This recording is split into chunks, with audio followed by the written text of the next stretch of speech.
ಸ್ಥಾಪಕಾಯ ಚ ಧರ್ಮಸ್ಯ ಸರ್ವಧರ್ಮಸ್ವರೂಪಿಣೇ ಅವತಾರ ವರಿಷ್ಠಾಯ ರಾಮಕೃಷ್ಣಾಯ ತೇ ನಮಃ.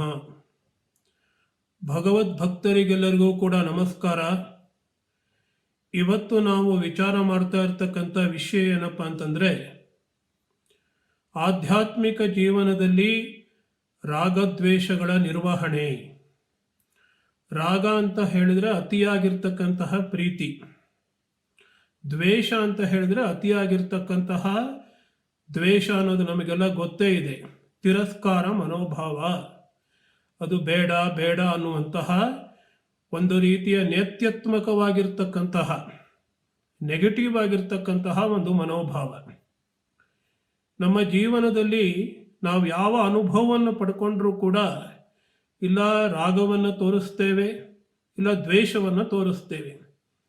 ಈ ರಾಗ ದ್ವೇಷ ಎರಡೂ ಕೂಡ ನಮ್ಮ ಮಾನಸಿಕ ಶಾಂತಿಯನ್ನು ಕದಡುತ್ತೆ. ಮಾನಸಿಕ ಶಾಂತಿ ಇಲ್ಲದೇನೆ ನಾವು ಆಧ್ಯಾತ್ಮಿಕ ಜೀವನವನ್ನು ಮಾಡಲಿಕ್ಕೆ ಸಾಧ್ಯ ಇಲ್ಲ. ಅದರಿಂದ ಆಧ್ಯಾತ್ಮಿಕ ಜೀವನದಲ್ಲಿ ರಾಗದ್ವೇಷಗಳನ್ನು ನಿರ್ವಹಣೆ ಮಾಡಿಕೊಳ್ಳೋದು ಬಹಳ ಮುಖ್ಯವಾಗಿರ್ತಕ್ಕಂಥ ವಿಷಯ. ರಾಗದ್ವೇಷಗಳು ಹೊರಟು ಹೋಗ್ತಕ್ಕಂಥದ್ದೇ ಸಮತ್ವ ಸ್ಥಿತಿ. ಅದನ್ನು ಭಗವದ್ಗೀತೆಯಲ್ಲಿ ಕೃಷ್ಣ ಸಮತ್ವಂ ಯೋಗ ಉಚ್ಯತೆ ಅಂತ ಹೇಳ್ತಾನೆ. ಆ ಸಮತ್ವದ ಸ್ಥಿತಿಯನ್ನು ಪಡೆದುಕೊಳ್ತಕ್ಕಂಥದ್ದು ಬಹಳ ದೊಡ್ಡ ಮಾತು. ಅದಕ್ಕಿಂತ ಮುಂಚೆ ಮಾನಸಿಕ ಶಾಂತಿಗಾಗಿ, ಆಧ್ಯಾತ್ಮಿಕ ಸಾಧನೆಯನ್ನು ಮಾಡೋದಕ್ಕಾಗಿ ನಾವು ರಾಗದ್ವೇಷಗಳನ್ನು ಹೇಗಾದರೂ ಮಾಡಿ ಹದ್ದು ಬಸ್ತಿನಲ್ಲಿ ಇಟ್ಕೊಳ್ಬೇಕಾಗತ್ತೆ. ಅದನ್ನು ಸಾಧ್ಯವಾದಷ್ಟು ನಿಯಂತ್ರಣದಲ್ಲಿ ಇಟ್ಕೊಳ್ಬೇಕಾಗತ್ತೆ. ಅದನ್ನು ಹೇಗೆ ಮಾಡೋದು ಅನ್ನೋದನ್ನು ನಾವು ಇವತ್ತು ಪತಂಜಲ ಯೋಗ ಸೂತ್ರ ಮತ್ತು ಭಗವದ್ಗೀತೆಗಳ ಅಧ್ಯಯನದ ಮೂಲಕ ನಾವು ತಿಳಿದುಕೊಳ್ಳೋದಕ್ಕೆ ಪ್ರಯತ್ನ ಮಾಡೋಣ. ಮೊದಲನೇದಾಗಿ ಆಧ್ಯಾತ್ಮಿಕ ಜೀವನ ಅಂತಂದರೆ ಏನು? ನಾವು ಪ್ರಾಪಂಚಿಕ ವಸ್ತುಗಳನ್ನು ಪಡ್ಕೊಳ್ಬೇಕು ಅನ್ನುವಂತಹ ಉದ್ದೇಶದಿಂದ ಜೀವನವನ್ನು ಮಾಡಿದರೆ ಅದು ಪ್ರಾಪಂಚಿಕ ಜೀವನ ಅಂತ ಅನಿಸ್ಕೊಳ್ಳುತ್ತೆ. ನಾವು ಆಧ್ಯಾತ್ಮಿಕ ಸತ್ಯವನ್ನು ತಿಳಿದುಕೊಳ್ಳಬೇಕು, ಅದನ್ನು ಸಾಕ್ಷಾತ್ಕಾರ ಮಾಡಿಕೊಳ್ಬೇಕು ಅಂತ ಜೀವನವನ್ನು ಮಾಡಿದರೆ ಅದು ಆಧ್ಯಾತ್ಮಿಕ ಜೀವನ ಅಂತ ಅನಿಸ್ಕೊಳ್ಳುತ್ತೆ. ಆಧ್ಯಾತ್ಮಿಕ ಜೀವನ ಅಂತ ಹೇಳಿದ್ರೆ ಭಗವಂತನಿಗೆ ಸಮರ್ಪಿತವಾಗಿರ್ತಕ್ಕಂತಹ ಜೀವನ.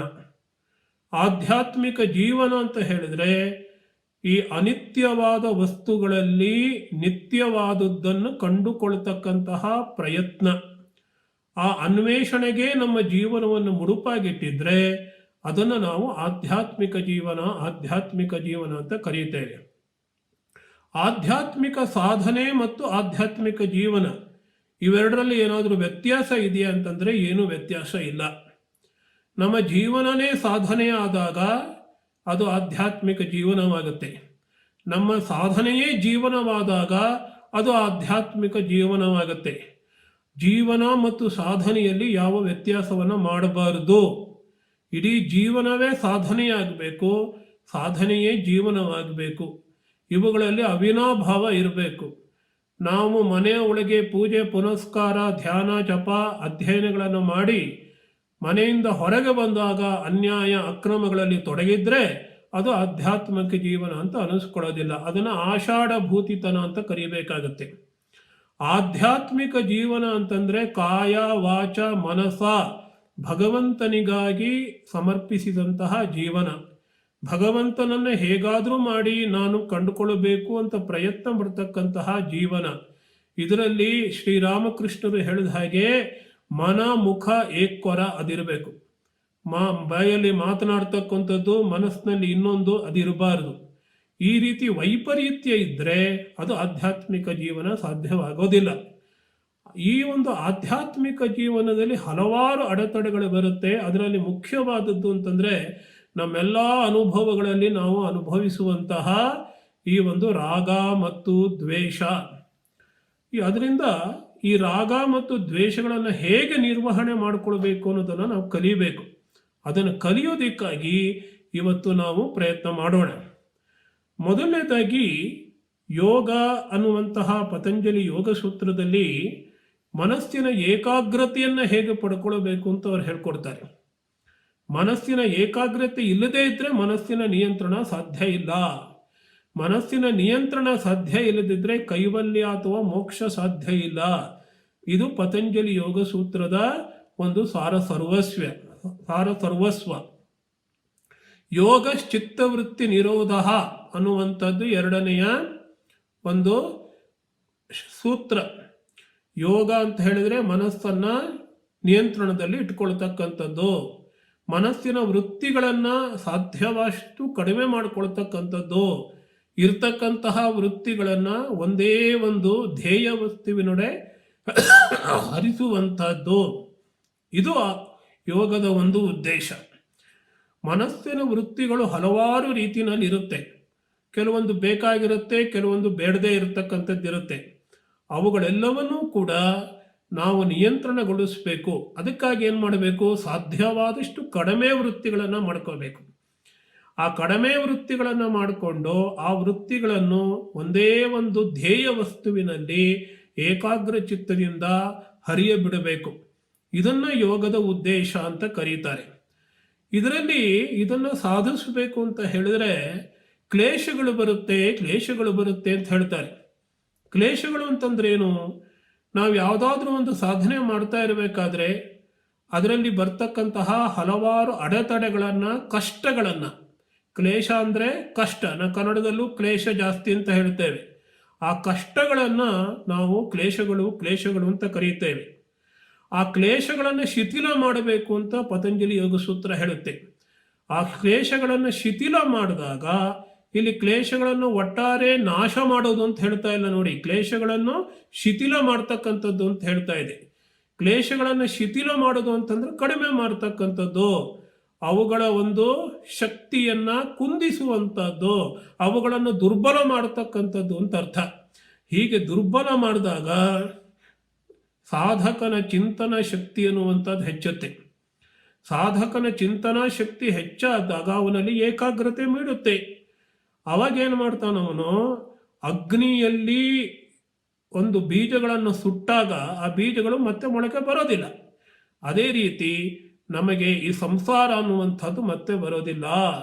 ಏಕಾಗ್ರತೆ ಸಿದ್ಧಿಸುತ್ತೆ, ಸಮಾಧಿ ಸಿದ್ಧಿಸುತ್ತೆ. ಇದು ಪತಂಜಲಿಯ ವಿಧಾನ, ಯೋಗದ ವಿಧಾನ.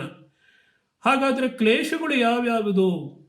ನಮ್ಮ ಮನಸ್ಸಿನ ಏಕಾಗ್ರತೆಯನ್ನ, ಮನಸ್ಸಿನ ಶಾಂತಿಯನ್ನ ಕದಡುವಂತಹ ಕ್ಲೇಶಗಳು ಯಾವ್ಯಾವುದಪ್ಪ ಅಂತ ಹೇಳಿದ್ರೆ ಅದು 5 ಕ್ಲೇಶಗಳು ಅಂತ ಹೇಳ್ತಾರೆ. ಮೊದಲನೇದು ಅವಿದ್ಯೆ ಅನ್ನುವಂತಹ ಕ್ಲೇಶ, ಅಸ್ಮಿತೆ, ರಾಗ ಮತ್ತು ದ್ವೇಷ ಮತ್ತು ಅಭಿನಿವೇಶ. ಅವಿದ್ಯೆ ಅಂದ್ರೆ ತಪ್ಪು ತಿಳುವಳಿಕೆ, ಅಸ್ಮಿತೆ ಅಂದ್ರೆ ಅಹಂಕಾರ, ರಾಗ ದ್ವೇಷಗಳ ಬಗ್ಗೆ ನಾವು ಮಾತಾಡ್ತೇವೆ. ಕಡೆಯದಾಗಿ ಅಭಿನಿವೇಶ ಅಂದ್ರೆ ಹೆದರಿಕೆ. ಯಾವತ್ತೂ ನಾನು ಇಲ್ಲವಾಗಿ ಹೋಗ್ತೇನೆ, ನಾನು ಸತ್ತು ಹೋಗ್ತೇನೆ, ಇವತ್ತಲ್ಲ ನಾಳೆ ನನಗೆ ಅಳಿವು ಉಂಟಾಗುತ್ತೆ ಅನ್ನುವಂತಹ ಒಂದು ಎಕ್ಸಿಸ್ಟೆನ್ಷಿಯಲ್ ಫಿಯರ್, ಅಸ್ತಿತ್ವದ ಭಯ ಇದೆಯಲ್ಲ, ಅದನ್ನು ಅಭಿನಿವೇಶ ಅಂತ ಕರೀತಾರೆ. ಈಗ ಅವಿದ್ಯೆಯ ಬಗ್ಗೆ ಹೇಳೋದಾದರೆ ಬಹಳ ಸುಂದರವಾಗಿರ್ತಕ್ಕಂಥ ಒಂದು ಸೂತ್ರದಲ್ಲಿ ಹೇಳ್ತಾರೆ, ಅನಿತ್ಯವಾದ ವಸ್ತುಗಳಲ್ಲಿ ಅದು ನಿತ್ಯ ಅಂತ ತಪ್ಪು ತಿಳಿದುಕೊಳ್ತಕ್ಕಂಥದ್ದು ಅವಿದ್ಯೆ. ಜಗತ್ತಿನ ವಸ್ತುಗಳೆಲ್ಲ ನಾವು ನೋಡ್ತೇವೆ, ಅನಿತ್ಯವಾದ ವಸ್ತುಗಳು, ಅದನ್ನು ನಿತ್ಯ ಅಂತ ಹೇಳಿ ಅನುಭವಿಸಕ್ಕೆ ಹೋಗ್ತೇವೆ. ಅದು ಯಾವತ್ತೂ ಇರುತ್ತೆ, ಯೌವನ ಯಾವತ್ತೂ ಇರುತ್ತೆ, ರೂಪ ಯಾವತ್ತೂ ಇರುತ್ತೆ ಅಂತ ಅನ್ಕೋತೀವಿ. ಅದು ಅನುಭವಿಸ್ತಾ ಅದೆಲ್ಲ ಏನಾಗುತ್ತೆ? ಹೊರಟೋಗ್ಬಿಡುತ್ತೆ. ಒಂದು 10 ವರ್ಷದಲ್ಲಿ ಯುವಕನಾಗಿದ್ದವನು ಮುದುಕನಾಗ್ಬಿಡ್ತಾನೆ. ಆಮೇಲೆ ರೂಪ ಇದ್ದದ್ದು ಸುಂದರವಾಗಿರ್ತಕ್ಕಂತಹ ರೂಪ ಏನಾಗುತ್ತೆ? ಕುರೂಪವಾಗಿಬಿಡುತ್ತೆ. ಆದ್ದರಿಂದ ಅನಿತ್ಯವಾದ ವಸ್ತುಗಳಲ್ಲಿ ನಿತ್ಯತ್ವವನ್ನು ಕಾಣುವಂತಹದ್ದು ಅವಿದ್ಯೆ. ಅಶುಚಿಯಾಗಿರ್ತಕ್ಕಂತಹ ವಸ್ತುಗಳಲ್ಲಿ ಅದು ಶುಚಿ ಅಂತ ಭಾವಿಸ್ಕೊಳ್ತಕ್ಕಂಥದ್ದು ಅವಿದ್ಯೆ. ಅಶುಚಿ ಅಂದರೆ ದೇಹ, ಕಶ್ಮಲವಾದ ಇರ್ತಕ್ಕಂತಹ ದೇಹ, ಇದು ಕೊಳಕು. ಇಡೀ ದೇಹದಲ್ಲಿರ್ತಕ್ಕಂಥದ್ದೆಲ್ಲವನ್ನು ಒಂದು ಮೂಟೆಯಲ್ಲಿ ತುಂಬಾಕಿದ್ರೆ ಅದು ನಾರ್ತಾ ಇರುತ್ತೆ. ಆ ನಾರ್ತಾ ಇರತಕ್ಕಂತಹ ದೇಹವನ್ನು ಅದನ್ನು ನಾವೇನು ಮಾಡ್ತೀವಿ? ಬಹಳ ಶುಚಿಯಾಗಿದ್ದು ಅಂಥೇಳಿ ಇನ್ನೂ ಶುಚಿಯನ್ನಾಗಿ ಇಟ್ಕೊಳ್ಬೇಕು ಅಂಥೇಳಿ ಏನೆಲ್ಲ ಪ್ರಯತ್ನ ಮಾಡ್ತೇವೆ. ಇದು ಅವಿದ್ಯೆ. ಹಾಗೆಯೇ ಈ ಜಗತ್ತಿನ ಅನುಭವ ಇದೆಯಲ್ಲ, ಇದರಲ್ಲಿ 100ಕ್ಕೆ 100 ಭಾಗ ದುಃಖದ ಅನುಭವವೇ. ಯಾಕಂದರೆ ಎಲ್ಲ ಅನುಭವವೂ ಕೂಡ ದುಃಖದಲ್ಲೇ ಪರ್ಯವಸಾನ ಆಗುತ್ತೆ. ಸುಖವಾಗಿ ನಿದ್ದೆ ಮಾಡ್ತಾ ಇದ್ದೀವಿ ಅಂತ ಇಟ್ಕೊಳ್ಳಿ, ಯಾವಾಗಲೂ ನಿದ್ದೆ ಮಾಡ್ತಾ ಇದ್ರೆ ಸುಖ ಅನ್ಬೋದಿತ್ತು. ಆದರೆ ನಿದ್ರೆ ಕಳೆದು ಹೋಗುತ್ತೆ. ನಿದ್ರೆ ಕಳೆದು ಹೋದಾಗ ಏನಾಗುತ್ತೆ? ದುಃಖ ಉಂಟಾಗುತ್ತೆ. ಅಂದರೆ ಸುಖದ ಅನುಭವವೂ ಕೂಡ ದುಃಖದ ಅನುಭವವೇ. ಅದಕ್ಕೆ ಯೋಗ ಹೇಳುತ್ತೆ, ಸರ್ವಂ ದುಃಖಂ ವಿವೇಕಿನಃ, ವಿವೇಕಿಗಳಾಗಿರ್ತಕ್ಕಂಥವರಿಗೆ ಎಲ್ಲವೂ ದುಃಖವೇ ಅಂತ ಹೇಳುತ್ತೆ. ಹೀಗೆ ದುಃಖದಲ್ಲಿ ಸುಖವನ್ನು ನೋಡ್ತಕ್ಕಂಥದ್ದು. ಆಮೇಲೆ ಯಾವುದು ನಾವಲ್ಲ, ಅನಾತ್ಮಸು, ಆತ್ಮ ಅಲ್ಲ, ದೇಹ ಆತ್ಮ ಅಲ್ಲ, ಮನಸ್ಸು ಆತ್ಮ ಅಲ್ಲ, ಬುದ್ಧಿ ಅನ್ನುವಂಥದ್ದು ಆತ್ಮ ಅಲ್ಲ. ಈ ದೇಹ ಮನಸ್ಸು ಬುದ್ಧಿಗಳಲ್ಲಿ ನಾವು ಆತ್ಮ ಬುದ್ಧಿಯನ್ನು ಇಟ್ಟುಕೊಂಡು ನಾನು ದೇಹ, ನಾನು ಮನಸ್ಸು, ನಾನು ಬುದ್ಧಿ, ಇದು ನನ್ನದು, ನನ್ನ ಕಾರು, ನನ್ನ ಮನೆ ಅಂತೆಲ್ಲ ತಿಳ್ಕೊತೀವಲ್ಲ, ಇದು ನಿಜವಾಗಿರ್ತಕ್ಕಂತಹ ಅವಿದ್ಯೆ. ಈಗ ಕಡೆಯದು ಹೇಳಿದ್ವಲ್ಲ, ಅನಾತ್ಮಸು ಆತ್ಮಬುದ್ಧಿ ಅಂತ ಹೇಳಿ, ಅನಾತ್ಮ ವಸ್ತುಗಳಲ್ಲಿ ಆತ್ಮಬುದ್ಧಿ, ಅದರಿಂದ ಬರ್ತಕ್ಕಂಥದ್ದು ಅಹಂಕಾರ ಅಂದರೆ ಅಸ್ಮಿತ. ಯೋಗ ಸೂತ್ರ ಹೇಳುತ್ತೆ, ದೃಗ್ದರ್ಶನ ಶಕ್ತಿಯೋ ಏಕಾತ್ಮಕ ಏವ ಅಸ್ಮಿತ. ದೃಕ್ ಅಂದರೆ ನೋಡುವಂಥವನು, ದೃಶ್ಯ ಅಂತ ನೋಡುವಂಥದ್ದು. ನೋಡ್ತಕ್ಕಂಥವನು ಒಬ್ಬನೇ ಇರ್ತಾನೆ. ನೋಡುವಂಥದ್ದು ನಮ್ಮ ದೇಹದಿಂದ ಶುರುವಾಗಿ ದೇಹ ಬುದ್ಧಿಗಳು ನೋಡ್ತೇವೆ ನಾವು, ಎಲ್ಲವೂ ನೋಡ್ತಕ್ಕಂಥದ್ದು. ಹೊರಗಿನ ವಸ್ತುಗಳು ನೋಡ್ತಕ್ಕಂಥದ್ದು. ಆ ಹೊರಗಿನ ವಸ್ತುಗಳಲ್ಲಿ ನಾವೇನು ಭಾವನೆ ಬೆಳೆಸ್ಕೋತೀವಿ ಅಂದರೆ ನನ್ನದು ನನ್ನದು ಅಂತ ಭಾವನೆ ಬೆಳೆಸ್ಕೋತೀವಿ. ಇದು ನನ್ನ ಮನೆ, ನನ್ನ ಕಾರು, ನನ್ನ ಪುಸ್ತಕ, ಈ ರೀತಿ. ಅದೇ ರೀತಿ ದೇಹಾದಿಗಳಲ್ಲಿ ನಾನು ಅನ್ನೋ ಭಾವನೆ ಬೆಳೆಸ್ಕೋತೀವಿ. ನಾನು ದೇಹಕ್ಕೂ ನನಗೂ ಇರತಕ್ಕಂಥ ವ್ಯತ್ಯಾಸನೇ ಗೊತ್ತಾಗೋದಿಲ್ಲ. ದೇಹವೇ ನಾನು ಅನ್ಕೋತೀವಿ, ಮನಸ್ಸೇ ನಾನು ಅನ್ಕೋತೀವಿ. ಯಾರಾದರೂ ನಮ್ಗೆ ಹೊಡೆದ್ರೆ ನನಗೆ ನನಗೆ ಹೊಡೆದಿಲ್ಲ, ಅದು ನನ್ನ ದೇಹಕ್ಕೆ ಹೊಡೆದಿದ್ದಾರೆ ಅಂತ ಯಾರು ಹೇಳೋದಿಲ್ಲ, ನನಗೆ ಹೊಡೆದಿದ್ದಾರೆ ಅಂತ ಕರುತ್ತೆ. ಅಂದರೆ ದೇಹಕ್ಕೆ ನನಗೆ ಇರ್ತಕ್ಕಂತಹ ಭಿನ್ನತೆಯನ್ನು ನಾವು ಅರ್ಥನೇ ಮಾಡ್ಕೊಳ್ಳೋದಿಲ್ಲ. ಅದೇ ರೀತಿ ಮನಸ್ಸಿಗೂ ನಮಗೂ ಇರ್ತಕ್ಕಂತಹ ಭಿನ್ನತೆನೇ ನಾವು ಅರ್ಥ ಮಾಡ್ಕೊಳ್ಳೋದಿಲ್ಲ. ನಮ್ಗೆ ಯಾರಾದರೂ ಬೈದರೆ ನನ್ನನ್ನು ಬೈತಾ ಇದ್ದಾರೆ ಅನ್ಕೋತೀವಿ. ಇದನ್ನೇ ಅಹಂಕಾರ ಅಂತ ಕರೀತಾರೆ.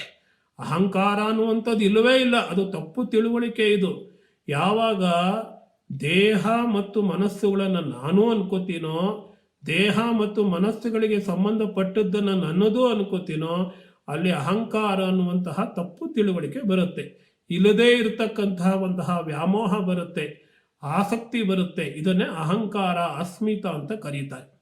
ಈ ಅಸ್ಮಿತೆಯಿಂದ ಏನಾಗುತ್ತೆ ಅಂತ ಹೇಳಿದ್ರೆ ಸುಖಾನುಶಾಯಿ ರಾಗ ಅಂತ ಮುಂದಿನ ಸೂತ್ರ. ಈಗ ನಾವು ಯಾವುದೋ ಒಂದು ಸಂದರ್ಭದಲ್ಲಿ ಸುಖವನ್ನು ಅನುಭವಿಸಿದ್ದೇವೆ. ಒಂದು ತಿಂಡಿ ತಿಂದ್ಬಿಟ್ಟು ತುಂಬ ಚೆನ್ನಾಗಿದೆ ಅಂತ ನಮಗೆ ಭಾವನೆ ಬರುತ್ತೆ. ಆ ತಿಂಡಿ ಎಲ್ಲಿ ಸಿಗುತ್ತೆ, ಮತ್ತೆ ಯಾವಾಗ ತಿನ್ಬೋದು ಅಂತ ಮನಸ್ಸಿನಲ್ಲಿ ಹಪಹಪಿಸ್ತಾ ಇರ್ತೇವೆ. ಅದನ್ನೇ ನೆನಪಿಸ್ಕೊತಾ ಇರ್ತೀವಿ. ಅವತ್ತಾವತ್ತೋ ತಿಂಡಿ ತಿಂದಿದ್ದೆ, ತುಂಬ ಚೆನ್ನಾಗಿತ್ತು, ಅದು ಮತ್ತೆ ಬೇಕು ನನಗೆ.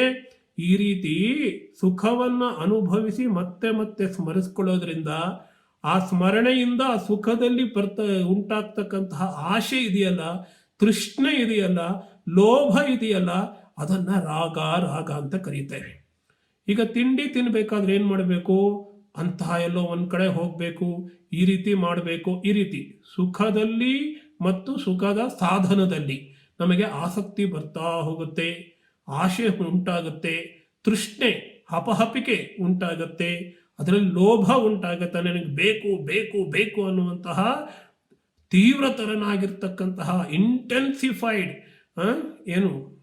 ಡಿಸೈರ್ ಉಂಟಾಗುತ್ತೆ, ಹ್ಯಾಂಕರಿಂಗ್ ಉಂಟಾಗುತ್ತೆ. ಅದನ್ನೇ ನಾವು ರಾಗ ಅಂತ ಕರೀತೇವೆ. ಇನ್ನು ಇದಕ್ಕೆ ಇನ್ನೊಂದು ಬದಿಯಲ್ಲಿರ್ತಕ್ಕಂಥದ್ದು, ಇದೇ ತರಹ ಇರ್ತಕ್ಕಂಥದ್ದು, ಒಂದು ನಾಣ್ಯಕ್ಕೆ ಎರಡು ಮುಖಗಳಿದ್ದಾಗೆ ಎಲ್ಲಿ ರಾಗ ಇರುತ್ತೋ ಅಲ್ಲಿ ದ್ವೇಷ ಕೂಡ ಇರುತ್ತೆ. ಆ ದ್ವೇಷವನ್ನು ಹೇಗೆ ವರ್ಣಿಸ್ತಾರೆ ಅಂತಂದರೆ ದುಃಖಾನುಶಾಯಿ ದ್ವೇಷ ಅಂತ ಹೇಳ್ತಾರೆ. ಒಬ್ಬ ಮನುಷ್ಯ ದುಃಖವನ್ನು ಅನುಭವಿಸಿದ್ದಾನೆ. ಯಾರ್ದೋ ಒಬ್ಬರ ಜೊತೆ ಹೋಗಿರ್ತೀರಿ ನೀವು, ಬಹಳ ದುಃಖ ಕೊಟ್ಟಿರ್ತಾರೆ ಅವರು ಪ್ರಯಾಣದಲ್ಲಿ. ಇನ್ನೊಂದು ಸತಿ ಅವ್ರ ಜೊತೆ ಎಲ್ಲೂ ಹೋಗಬಾರ್ದಪ್ಪ ಅಂತ ತಿಳ್ಕೊಂಡಿರ್ತೀವಿ. ಅವ್ರನ್ನ ಕಂಡ್ರೆ ಆಗೋದಿಲ್ಲ ನಮಗೆ, ಅವ್ರ ಮುಖ ನೋಡಿದ್ರೆ ಆಗೋದಿಲ್ಲ. ಅಂದರೆ ನಾವು ದ್ವೇಷವನ್ನು ಬೆಳೆಸ್ಕೊಂಡಿದ್ದೀವಿ ಅಂತ ಅರ್ಥ. ಅದ್ರ ಮನೋವೈಜ್ಞಾನಿಕ ವಿವರಣೆ ಹೇಗಪ್ಪ ಅಂದರೆ ಒಬ್ಬ ಮನುಷ್ಯ ದುಃಖವನ್ನು ಅನುಭವಿಸಾದ ಮೇಲೆ ಸುಮ್ಮನೆ ಇರೋದಿಲ್ಲ. ಅದನ್ನೇ ದುಃಖವನ್ನು ಅನುಭವಿಸ್ತೇ ನಾನು ಅಂತ ಸ್ಮರಿಸ್ಕೊಳ್ತಾ ಇರ್ತಾನೆ. ಆ ಸ್ಮರಣೆ ಅನ್ನುವಂಥದ್ದು ಏನಾಗುತ್ತೆ, ಆ ದುಃಖದ ಬಗ್ಗೆ ನಮಗೆ ವಿರೋಧ, ಕ್ರೋಧ ಮತ್ತು ನಾಶ ಮಾಡ್ತಕ್ಕಂತಹ ಇಚ್ಛೆಯನ್ನು ಬೆಳೆಸುತ್ತೆ. ವಿರೋಧ, ಕ್ರೋಧ ಮತ್ತು ನಾಶ ಮಾಡ್ತಕ್ಕಂತಹ ಇಚ್ಛೆ. ಆ ದುಃಖವೂ ಬೇಡ, ಆ ದುಃಖವನ್ನು ತಂದು ಕೊಡ್ತಕ್ಕಂತಹ ಸಾಧನೆಯೂ ಬೇಡ, ಆ ದುಃಖವನ್ನು ತಂದು ಕೊಡ್ತಕ್ಕಂತಹ ವಿಚಾರವೇ ಬೇಡ, ಅವನ ಹತ್ರನೇ ಹೋಗೋದು ಬೇಡ. ಈ ರೀತಿ ಎಲ್ಲ ಅನಿಸುತ್ತೆ. ಅದನ್ನು ದ್ವೇಷ ಅಂತ ಕರೀತೇವೆ. ಇನ್ನು ಮುಂದುವರೆದು ಇನ್ನೊಂದು ಕ್ಲೇಶದ ಬಗ್ಗೆ ಹೇಳೋದಾದ್ರೆ, ಯಾವತ್ತೂ ನಮಗೆ ಸಾವಿನ ಭಯ ಅಂತ ಇದ್ದೇ ಇರುತ್ತಂತೆ. ಯಾಕಪ್ಪ ಅಂದ್ರೆ ನಾವು ಹಲವಾರು ಆಗ್ಲೇ ಸತ್ತೋಗಿದ್ದೇವೆ, ನೂರಾರು ಜನ್ಮಗಳಾಗಿದೆ. ಈ ಸಾವು ಅನ್ನುವಂಥದ್ದು ಬಹಳ ಕಷ್ಟದಾಯಕ ಅಂತ ಹೇಗೋ ಅನ್ನಿಸ್ಬಿಟ್ಟಿದೆ. ಆದ್ರಿಂದ ಸಾವಿನ ಭಯ ಯಾವಾಗಲೂ ಕಾಡ್ತಾ ಇರುತ್ತೆ. ಇಡೀ ಜೀವನದುದ್ದಕ್ಕೂ ಕಾಡ್ತಕ್ಕಂತಹ ಒಂದೇ ಒಂದು ನಿರಂತರ ಭಯ ಅಂತ ಹೇಳಿದ್ರೆ ಅದು ಸಾವಿನ ಭಯ. ಆ ಸಾವಿನ ಹೇಗಾದ್ರೂ ತಪ್ಪಿಸ್ಕೊಳ್ಬೇಕು ಅಂತ ನಾವು ಪ್ರಯತ್ನ ಮಾಡ್ತಾನೇ ಇರ್ತೀವಿ.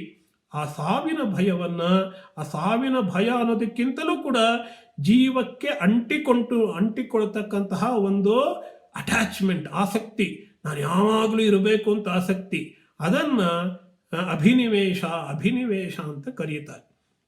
ಈಗ ರಾಗ ದ್ವೇಷಗಳು ಏನು ಅಂತ ಗೊತ್ತಾಯ್ತು ನಮಗೆ.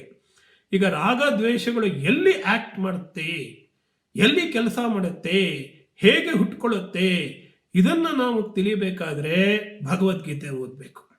ಭಗವದ್ಗೀತೆನ ಒಂದೊಂದು ಶ್ಲೋಕ ಬರುತ್ತೆ. ಇಂದ್ರಿಯಸ್ಯಾರ್ಥೇ ರಾಗದ್ವೇಷವು ವ್ಯವಸ್ಥಿತೌ ತಯೋರ್ನ ವಶಮಾಗಚ್ಚೇತ್ ತೌಹಿಯಸ್ಯ ಪರಿಪಂಥಿನೌ. ಇದು ಕೃಷ್ಣ ಹೇಳ್ತಕ್ಕಂತಹ ಮಾತು. ಮೊದಲು 2 ಸಾಲು ನಮಗೆ ಬಹಳ ಮುಖ್ಯವಾಗಿರ್ತಕ್ಕಂಥದ್ದು. ರಾಗದ್ವೇಷಗಳು ಇರ್ತಕ್ಕಂಥವುಗಳು ಎಲ್ಲಿ ಅಂತ ಹೇಳಿದ್ರೆ, ಅವು ಇಂದ್ರಿಯ ಮತ್ತು ಇಂದ್ರಿಯ ವಿಷಯಗಳು ಯಾವಾಗ ಸೇರುತ್ತವೆಯೋ ಅಲ್ಲಿ ರಾಗದ್ವೇಷಗಳು ಬಂದೇ ಬರುತ್ತವೆ ಅಂತ ಕೃಷ್ಣ ಹೇಳಿಬಿಟ್ಟಿದ್ದಾನೆ. ಹಂಗಂದ್ರೇನು? ಈಗ ಯಾವುದನ್ನೋ ನೋಡಬೇಕು ಅಂತ ಇಚ್ಛೆ ಪಡ್ತೀರಿ ಅಂತ ಇಟ್ಕೊಳ್ಳಿ. ಯಾವುದನ್ನೋ ನೋಡ್ತೀರಿ, ನೀವು ಒಂದು ಸುಂದರವಾಗಿರ್ತಕ್ಕಂತಹ ರೂಪವನ್ನು ನೋಡ್ತೀರಿ. ಆ ಸುಂದರವಾಗಿರ್ತಕ್ಕಂತಹ ರೂಪವನ್ನು ನೋಡುವುದರಲ್ಲೇ ಪರ್ಯವಸನ ಆಗೋದಿಲ್ಲ. ಆ ನೋಡೋ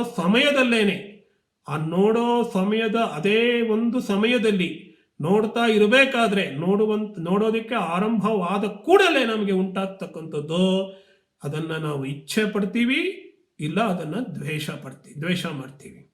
ಅದ್ರ ಬಗ್ಗೆ ರಾಗ ಬೆಳೆಯುತ್ತೆ, ಇಲ್ಲ ದ್ವೇಷ ಬರುತ್ತೆ. ರಾಗ ದ್ವೇಷಗಳಿಲ್ದೇನೆ ಸಮತ್ವ ಭಾವದಿಂದ ನಮಗೆ ಅನುಭವವನ್ನು ಪಡ್ಕೊಳ್ಳೋದಿಕ್ಕೆ ನಮಗೆ ಸಾಧ್ಯ ಆಗ್ತಾ ಇಲ್ಲ.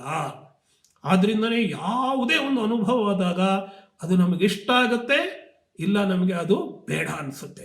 ಇಷ್ಟ ಆಗತ್ತೆ, ಅನಿಷ್ಟ ಆಗತ್ತೆ. ಅದನ್ನೇ ಶಂಕರಾಚಾರ್ಯರು ತುಂಬಾ ಸುಂದರವಾಗಿ ತಮ್ಮ ಕಾಮೆಂಟ್ರಿನಲ್ಲಿ ಹೇಳ್ತಾರೆ, ಭಾಷ್ಯದಲ್ಲಿ. ಇಷ್ಟೇ ರಾಗ, ಅನಿಷ್ಟೇ ದ್ವೇಷ. ಅದು ಇಷ್ಟ ಆಗಾದಾಗ ಅದು ರಾಗ ಅಂತ ಅನಿಸ್ಕೊಳ್ಳುತ್ತೆ, ಅನಿಷ್ಟ ಆದಾಗ ದ್ವೇಷ ಅಂತ ಅನಿಸ್ಕೊಳ್ಳುತ್ತೆ. ಇನ್ನೂ ಸುಲಭವಾಗಿ ಹೇಳ್ಬೋದು ಅಂತಂದ್ರೆ, ತಟ್ಟೆನಲ್ಲಿ 2-3 ಪದಾರ್ಥ, 2 ಪಲ್ಯ ಇಟ್ಟಿದ್ದಾರೆ ಅಂತ ಇಟ್ಕೊಳ್ಳಿ. ಒಂದು ಪಲ್ಯ ನಮಗೆ ಇಷ್ಟ ಆಗುತ್ತೆ, ಅದು ರಾಗ. ಇನ್ನೊಂದು ಪಲ್ಯ ನಮಗೆ ಅಯ್ಯೋ ಚೆನ್ನಾಗಿಲ್ಲ ಅಂತ ಅನ್ಸುತ್ತೆ, ಅದನ್ನ ಇನ್ನೊಂದ್ಸತಿ ಹಾಕಿಸ್ಕೊಡಲ್ಲ, ಹೇಗೋ ಹಾಕ್ಬಿಟ್ಟಿದಾರಲ್ಲ ಅಂತ ತಿನ್ಬಿಡ್ತೀವಿ, ಅದನ್ನ ದ್ವೇಷ ಅಂತ ಅನಿಸುತ್ತೆ. ಪ್ರತಿಯೊಂದು ಸತಿನೂ ಕೂಡ ಏನಾಗುತ್ತೆ, ಇಂದ್ರಿಯಗಳ ವಿಷಯಗಳ ಜೊತೆಗೆ ಸಂಬಂಧವನ್ನ ಕಲ್ಪಿಸ್ಕೊಳ್ಳುತ್ತೆ. ಕಣ್ಣು ನೋಡ್ತಾ ಇರುತ್ತೆ ರೂಪವನ್ನ, ಕಿವಿ ಕೇಳ್ತಾ ಇರುತ್ತೆ ಶಬ್ದವನ್ನ, ಚರ್ಮ ಯಾವುದನ್ನು ಮುಟ್ತಾ ಇರುತ್ತೆ, ಪ್ರತಿಯೊಂದು ಸಂದರ್ಭದಲ್ಲೂ. ಆವಾಗ ಏನಾಗುತ್ತೆ, ಈ ರಾಗದ್ವೇಷವು ವ್ಯವಸ್ಥಿತೋ ಅಂತ ಹೇಳಿಬಿಡ್ತಾನೆ ಕೃಷ್ಣ. ರಾಗದ್ವೇಷಗಳು ಅವಶ್ಯಕವಾಗಿ ಇರುತ್ತಪ್ಪ, ಆದರೆ ಇದು ಪ್ರಾಣಿ ಸಹಜವಾದದ್ದು. ಪ್ರಾಣಿಗಳಿಗೂ ಕೂಡ ಈ ರೀತಿ ರಾಗದ್ವೇಷಗಳಿರುತ್ತೆ. ಮನುಷ್ಯನಿಗೂ ರಾಗದ್ವೇಷ ಇರುತ್ತೆ. ಈ ವಿಷಯದಲ್ಲಿ ಪ್ರಾಣಿಗಳಿಗೂ ನಮಗೂ ಯಾವ ವ್ಯತ್ಯಾಸವೂ ಇಲ್ಲ. ಪ್ರಾಣಿ ಸಹಜವಾಗಿದ್ದು ರಾಗದ್ವೇಷಗಳು ಅನ್ನುವಂಥದ್ದು. ಆದರೆ ಈ ರಾಗದ್ವೇಷಗಳನ್ನು ಮೀರಿ ಹೋಗಿದ್ರೆ ಮಾತ್ರ ನಾವು ಒಬ್ಬ ಮನುಷ್ಯರಾಗ್ತೇವೆ. ನಾವು ದೈವತ್ವವನ್ನು ಸಾಧಿಸ್ಕೊಳ್ಳೋಕೆ ಸಾಧ್ಯ. ನಮಗೆ ದೈವತ್ವ ಬೇಕು, ನಮಗೆ ಮೋಕ್ಷ ಬೇಕು, ಭಗವಂತ ಬೇಕು ಅಂತಂದ್ರೆ ಈ ರಾಗದ್ವೇಷಗಳನ್ನು ಬಿಟ್ಟು ಬಿಡಬೇಕು. ರಾಗದ್ವೇಷಗಳನ್ನು ಗೆಲ್ಲಬೇಕು ನಾವು. ಅದಕ್ಕೇನು ಮಾಡಬೇಕು ಅಂದರೆ ಶಾಸ್ತ್ರಗಳನ್ನು ನಾವು ಓದಬೇಕು. ಶಾಸ್ತ್ರಗಳ ಉಪದೇಶ, ಶಾಸ್ತ್ರಗಳನ್ನು ವಿವರಿಸ್ತಕ್ಕಂತಹ ಆಚಾರ್ಯರ ಉಪದೇಶ, ಇವುಗಳಿಂದ ಮಾತ್ರವೇ ರಾಗದ್ವೇಷಗಳನ್ನು ಗೆಲ್ಲಬಹುದು. ಅದನ್ನೇ ಶಾಸ್ತ್ರಗಳು, ಧರ್ಮಗಳು ಎಲ್ಲ ಹೇಳ್ತಕ್ಕಂಥದ್ದು. ಯಾವುದನ್ನು ಮಾಡಬಾರದು, ಯಾವುದನ್ನು ಮಾಡಬೇಕು, ಹೇಗೆ ರಾಗದ್ವೇಷಗಳಿಲ್ಲದೇನೆ ಸಮತ್ವ ಭಾವದಿಂದ ಕರ್ಮವನ್ನು ಮಾಡಬಹುದು, ಅದರ ಮೂಲಕ ಮಾನಸಿಕ ಶಾಂತಿಯನ್ನು ಹೆಚ್ಚಿಸಿಕೊಳ್ಳಬಹುದು. ಇದನ್ನೇ ನಮಗೆ ಶಾಸ್ತ್ರಗಳು, ಭಗವದ್ಗೀತೆ, ಉಪನಿಷತ್ತು ಮುಂತಾದಂಥವುಗಳು ಹೇಳೋದು. ಅಂದರೆ ಇದರಲ್ಲಿ ಪುರುಷ ಪ್ರಯತ್ನ ಇರಬೇಕು. ಅದಕ್ಕೆ ಶಂಕರಾಚಾರ್ಯರು ಇದು ಪುರುಷ ಪ್ರಯತ್ನದ ವಿಷಯ ಅಂತ ಕರೀತಾರೆ. ಅದೇ ರೀತಿ ಶಾಸ್ತ್ರಗಳು ಇದನ್ನು ಹೇಳ್ಕೊಡುತ್ತೆ. ಹೇಗೆ ಪುರುಷ ಪ್ರಯತ್ನ ಮಾಡಬೇಕು ಅನ್ನೋದನ್ನು ಹೇಳ್ಕೊಡ್ತಕ್ಕಂಥದ್ದು ಶಾಸ್ತ್ರಗಳು. ಆದ್ದರಿಂದ ಶಂಕರಾಚಾರ್ಯರು ಹೇಳ್ತಾರೆ, ಪುರುಷ ಪ್ರಯತ್ನಕ್ಕೂ ವಿಷಯ, ಇದು ಶಾಸ್ತ್ರಕ್ಕೂ ವಿಷಯ. ಹೀಗೆ ಶಾಸ್ತ್ರದ ಅರ್ಥವನ್ನು ತಿಳಿದು ನಡೆಯಬೇಕು. ಅದಕ್ಕೆ ಕೃಷ್ಣ ಹೇಳ್ತಾನೆ, ಶಾಸ್ತ್ರವೇ ಪ್ರಮಾಣ, ಕಾರ್ಯಕಾರ್ಯ ವ್ಯವಸ್ಥಿತವು. ನಾವು ಏನನ್ನು ಮಾಡಬೇಕು, ಏನನ್ನು ಮಾಡಬಾರದು ಅನ್ನುವಂತಹ ವಿಷಯದಲ್ಲಿ ಶಾಸ್ತ್ರವೇ ಪ್ರಮಾಣ ಅಂತ ಕೃಷ್ಣ ಕೂಡ ಹೇಳ್ತಾನೆ.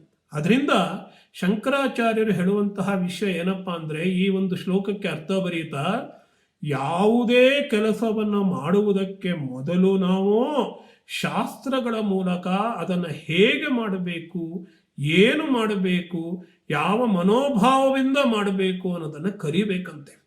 V should have a trained mind, ತರಬೇತಿ ಹೊಂದಿದಂತಹ ಮನಸ್ಸು. ಸುಮ್ಮನೆ ಏನೇನೆಲ್ಲ ಮಾಡ್ತಾ ಹೋಗ್ತೇವೆ, ಏನೇನೆಲ್ಲ ಯೋಚನೆ ಮಾಡ್ತಾ ಹೋಗ್ತಾ ಇರ್ತೀವಿ ನಾವು. ಆದರೆ ಮನಸ್ಸನ್ನು ತರಬೇತಿ ಮಾಡೋದನ್ನು ನಾವು ಕಲ್ತಿರೋದಿಲ್ಲ. ಈ ಮನಸ್ಸನ್ನು ತರಬೇತಿ ಮಾಡಿಕೊಳ್ಳೋದು ಅಂತಂದರೆ ರಾಗದ್ವೇಷಗಳನ್ನು ಗೆಲ್ಲತಕ್ಕಂಥದ್ದು. ರಾಗದ್ವೇಷಗಳು ಇವೆ ಅಂತ ಮೊದಲು ತಿಳ್ಕೊಳ್ತಕ್ಕಂಥದ್ದು. ಅದೊಂದು ಪ್ರತಿಯೊಂದು ಕಾರ್ಯದಲ್ಲೂ ಬರುತ್ತೆ ಅಂತ ತಿಳ್ಕೊಳ್ತಕ್ಕಂಥದ್ದು. ಅವು ಇಲ್ಲದ ಹಾಗೆ ಸಮತ್ವವನ್ನು ಅಭ್ಯಾಸ ಮಾಡಿ ಹೆಚ್ಚು ಹೆಚ್ಚು ಕಾರ್ಯಗಳಲ್ಲಿ ಹೆಚ್ಚು ಹೆಚ್ಚು ಸಮಯ ಸಮತ್ವವನ್ನು ಅಭ್ಯಾಸ ಮಾಡಿದಾಗೆಲ್ಲ ನಾವು ಸಮತ್ವದಿಂದ ಎಲ್ಲ ಕೆಲಸಗಳನ್ನೂ ಮಾಡಲಿಕ್ಕೆ ಸಾಧ್ಯವಾಗತ್ತೆ. ಅದನ್ನೇ ಆಚಾರ್ಯರು ಹೇಳ್ತಾರೆ, ಶಾಸ್ತ್ರಾರ್ಥೇ ಪ್ರವೃತ್ತ ಪೂರ್ವಮೇವ ರಾಗದ್ವೇಷಾಯ ವಶಂ ನ ಆಗಚ್ಚೇತು. ಯಾರು ಶಾಸ್ತ್ರದಲ್ಲಿ ಹೇಳಿರ್ತಕ್ಕಂಥ ಕಾರ್ಯವನ್ನು ಮಾಡ್ತಾರೋ, ಅಂದರೆ ಧರ್ಮವನ್ನು ಮಾತ್ರವೇ ಮಾಡ್ತಾರೋ, ಧರ್ಮವನ್ನು ಮಾಡುವುದರಿಂದಲೇ ಮಾತ್ರವೇ ಸಮತ್ವವನ್ನು ನಾವು ಗಳಿಸ್ಕೊಳಕ್ಕೆ ಸಾಧ್ಯ. ಧರ್ಮ ಅಂದರೆ ಏನು? ಒಳ್ಳೆಯ ಆಚರಣೆಗಳು. ನಮಗೆ ಹಿರಿಯರು ಯಾವುದನ್ನು ಹೇಳಿದ್ದಾರೋ, ಶಾಸ್ತ್ರವನ್ನು ಯಾವುದು ಹೇಳಿದೆಯೋ ಅಂತಹ ಕಾರ್ಯಗಳಲ್ಲಿ ನೀತಿಯುಕ್ತವಾಗಿರ್ತಕ್ಕಂತಹ ನೈತಿಕ ಕಾರ್ಯಗಳಲ್ಲಿ ಮಾತ್ರ ತೊಡಗುವಂಥದ್ದನ್ನು ಧರ್ಮ ಅಂತ ಹೇಳ್ತಾರೆ. ಆದ್ದರಿಂದ ಮೊದಲು ನಾವು ಕಾರ್ಯದ ಅಂಗಣದಲ್ಲಿ ಧುಮುಕುವ ಮೊದಲು ಶಾಸ್ತ್ರಗಳ ಅರ್ಥವನ್ನು ತಿಳಿದುಕೊಂಡು ನಂತರ ಕಾರ್ಯವನ್ನು ಮಾಡಬೇಕು. ನಮ್ಮ ಪ್ರವೃತ್ತಿ ಅಂದ್ರೇನು? ಸಹಜ ಪ್ರವೃತ್ತಿ. ಆ ಸಹಜ ಪ್ರವೃತ್ತಿ ಅಂದ್ರೆ ಏನಪ್ಪ ಅಂದ್ರೆ ಪ್ರಾಣಿ ಪ್ರವೃತ್ತಿ. ಪ್ರಾಣಿಗಳ ಹಾಗೆ ನಾವು ಕೆಲಸ ಮಾಡ್ತಾ ಇದ್ರೆ ಈ ರಾಗದ್ವೇಷಗಳಿಂದ ನಾವು ಬಿಡಿಸ್ಕೊಳ್ಳೋದಿಕ್ಕೆ ಸಾಧ್ಯವಿಲ್ಲ. ಶಾಸ್ತ್ರದ ಅರ್ಥದಲ್ಲಿ ಚೆನ್ನಾಗಿ ಓದಿಕೊಂಡು ಅಧ್ಯಯನ ಮಾಡಿಕೊಂಡು ನೀತಿವಂತರಾಗಿ ಧರ್ಮವಂತರಾಗಿ ನಾವು ಕೆಲಸಗಳನ್ನು ಆರಂಭ ಮಾಡೋದ್ರಿಂದ ಮೊದಲೇ ರಾಗದ್ವೇಷಗಳಲ್ಲಿ ನಾವು ಹತೋಟಿಯನ್ನು ತಂದುಕೊಳ್ಳೋದ್ರಿಂದ ನಮ್ಮ ಎಲ್ಲ ಕೆಲಸಗಳು ಕೂಡ ಆನಂದದಾಯಕವಾಗುತ್ತೆ. ನಾವು ಯಾವುದೂ ದುಃಖವನ್ನು ಅನುಭವಿಸಬೇಕಾದ್ದಿಲ್ಲ ಅಂತ ಶಂಕರಾಚಾರ್ಯರು ಹೇಳ್ತಾರೆ. ಅದರಿಂದ ನಮ್ಮ ಪ್ರಕೃತಿಯನ್ನು ನಾವು ಗೆಲ್ಲಬೇಕು. ಪ್ರಕೃತಿ ಅಂದರೆ ಈ ಪ್ರಾಣಿ ಸ್ವಭಾವ. ರಾಗದ್ವೇಷ ಪುರಸ್ಪರೈವ ಸ್ವಕಾರ್ಯೇ ಪುರುಷಂ ಪ್ರವರ್ತಯತಿ ಅಂತ ಆಚಾರ್ಯರು ಹೇಳ್ತಾರೆ. ಪ್ರತಿಯೊಂದು ಕಾರ್ಯ ಮಾಡಬೇಕಾದ್ರೂ ನಮ್ಮನ್ನು ಆ ಕಾರ್ಯಕ್ಕೆ ತಳ್ಳುವಂಥದ್ದು ಯಾವುದಪ್ಪ ಅಂದರೆ ಈ ರಾಗದ್ವೇಷಗಳು. ಆದ್ದರಿಂದ ರಾಗದ್ವೇಷಗಳು ಇಲ್ಲದ ಹಾಗೆ ನಾವು ಕೆಲಸಗಳನ್ನು ಮಾಡೋದಕ್ಕೆ ಸಾಧ್ಯವಾದರೆ ಅದು ನಿಜವಾಗಿರ್ತಕ್ಕಂತಹ ಧರ್ಮ. ಅಂಥ ಧರ್ಮ ನಮ್ಮನ್ನು ಮೋಕ್ಷಕ್ಕೆ ಕರೆದುಕೊಂಡು ಹೋಗುತ್ತೆ ಅಂತ ಶಂಕರಾಚಾರ್ಯರು ಹೇಳ್ತಾರೆ. ಈಗ ರಾಗದ್ವೇಷಗಳನ್ನು ಹೇಗಪ್ಪ ಗೆಲ್ಲೋದು ಅನ್ನುವಂಥದ್ದು ಇನ್ನೊಂದು ವಿಷಯ. ಅದಕ್ಕಾಗಿ ನಾವೇನು ಮಾಡಬೇಕು? ಪತಂಜಲಿ ಯೋಗ ಸೂತ್ರಕ್ಕೆ ಮತ್ತೆ ಹೋಗಬೇಕಾಗತ್ತೆ.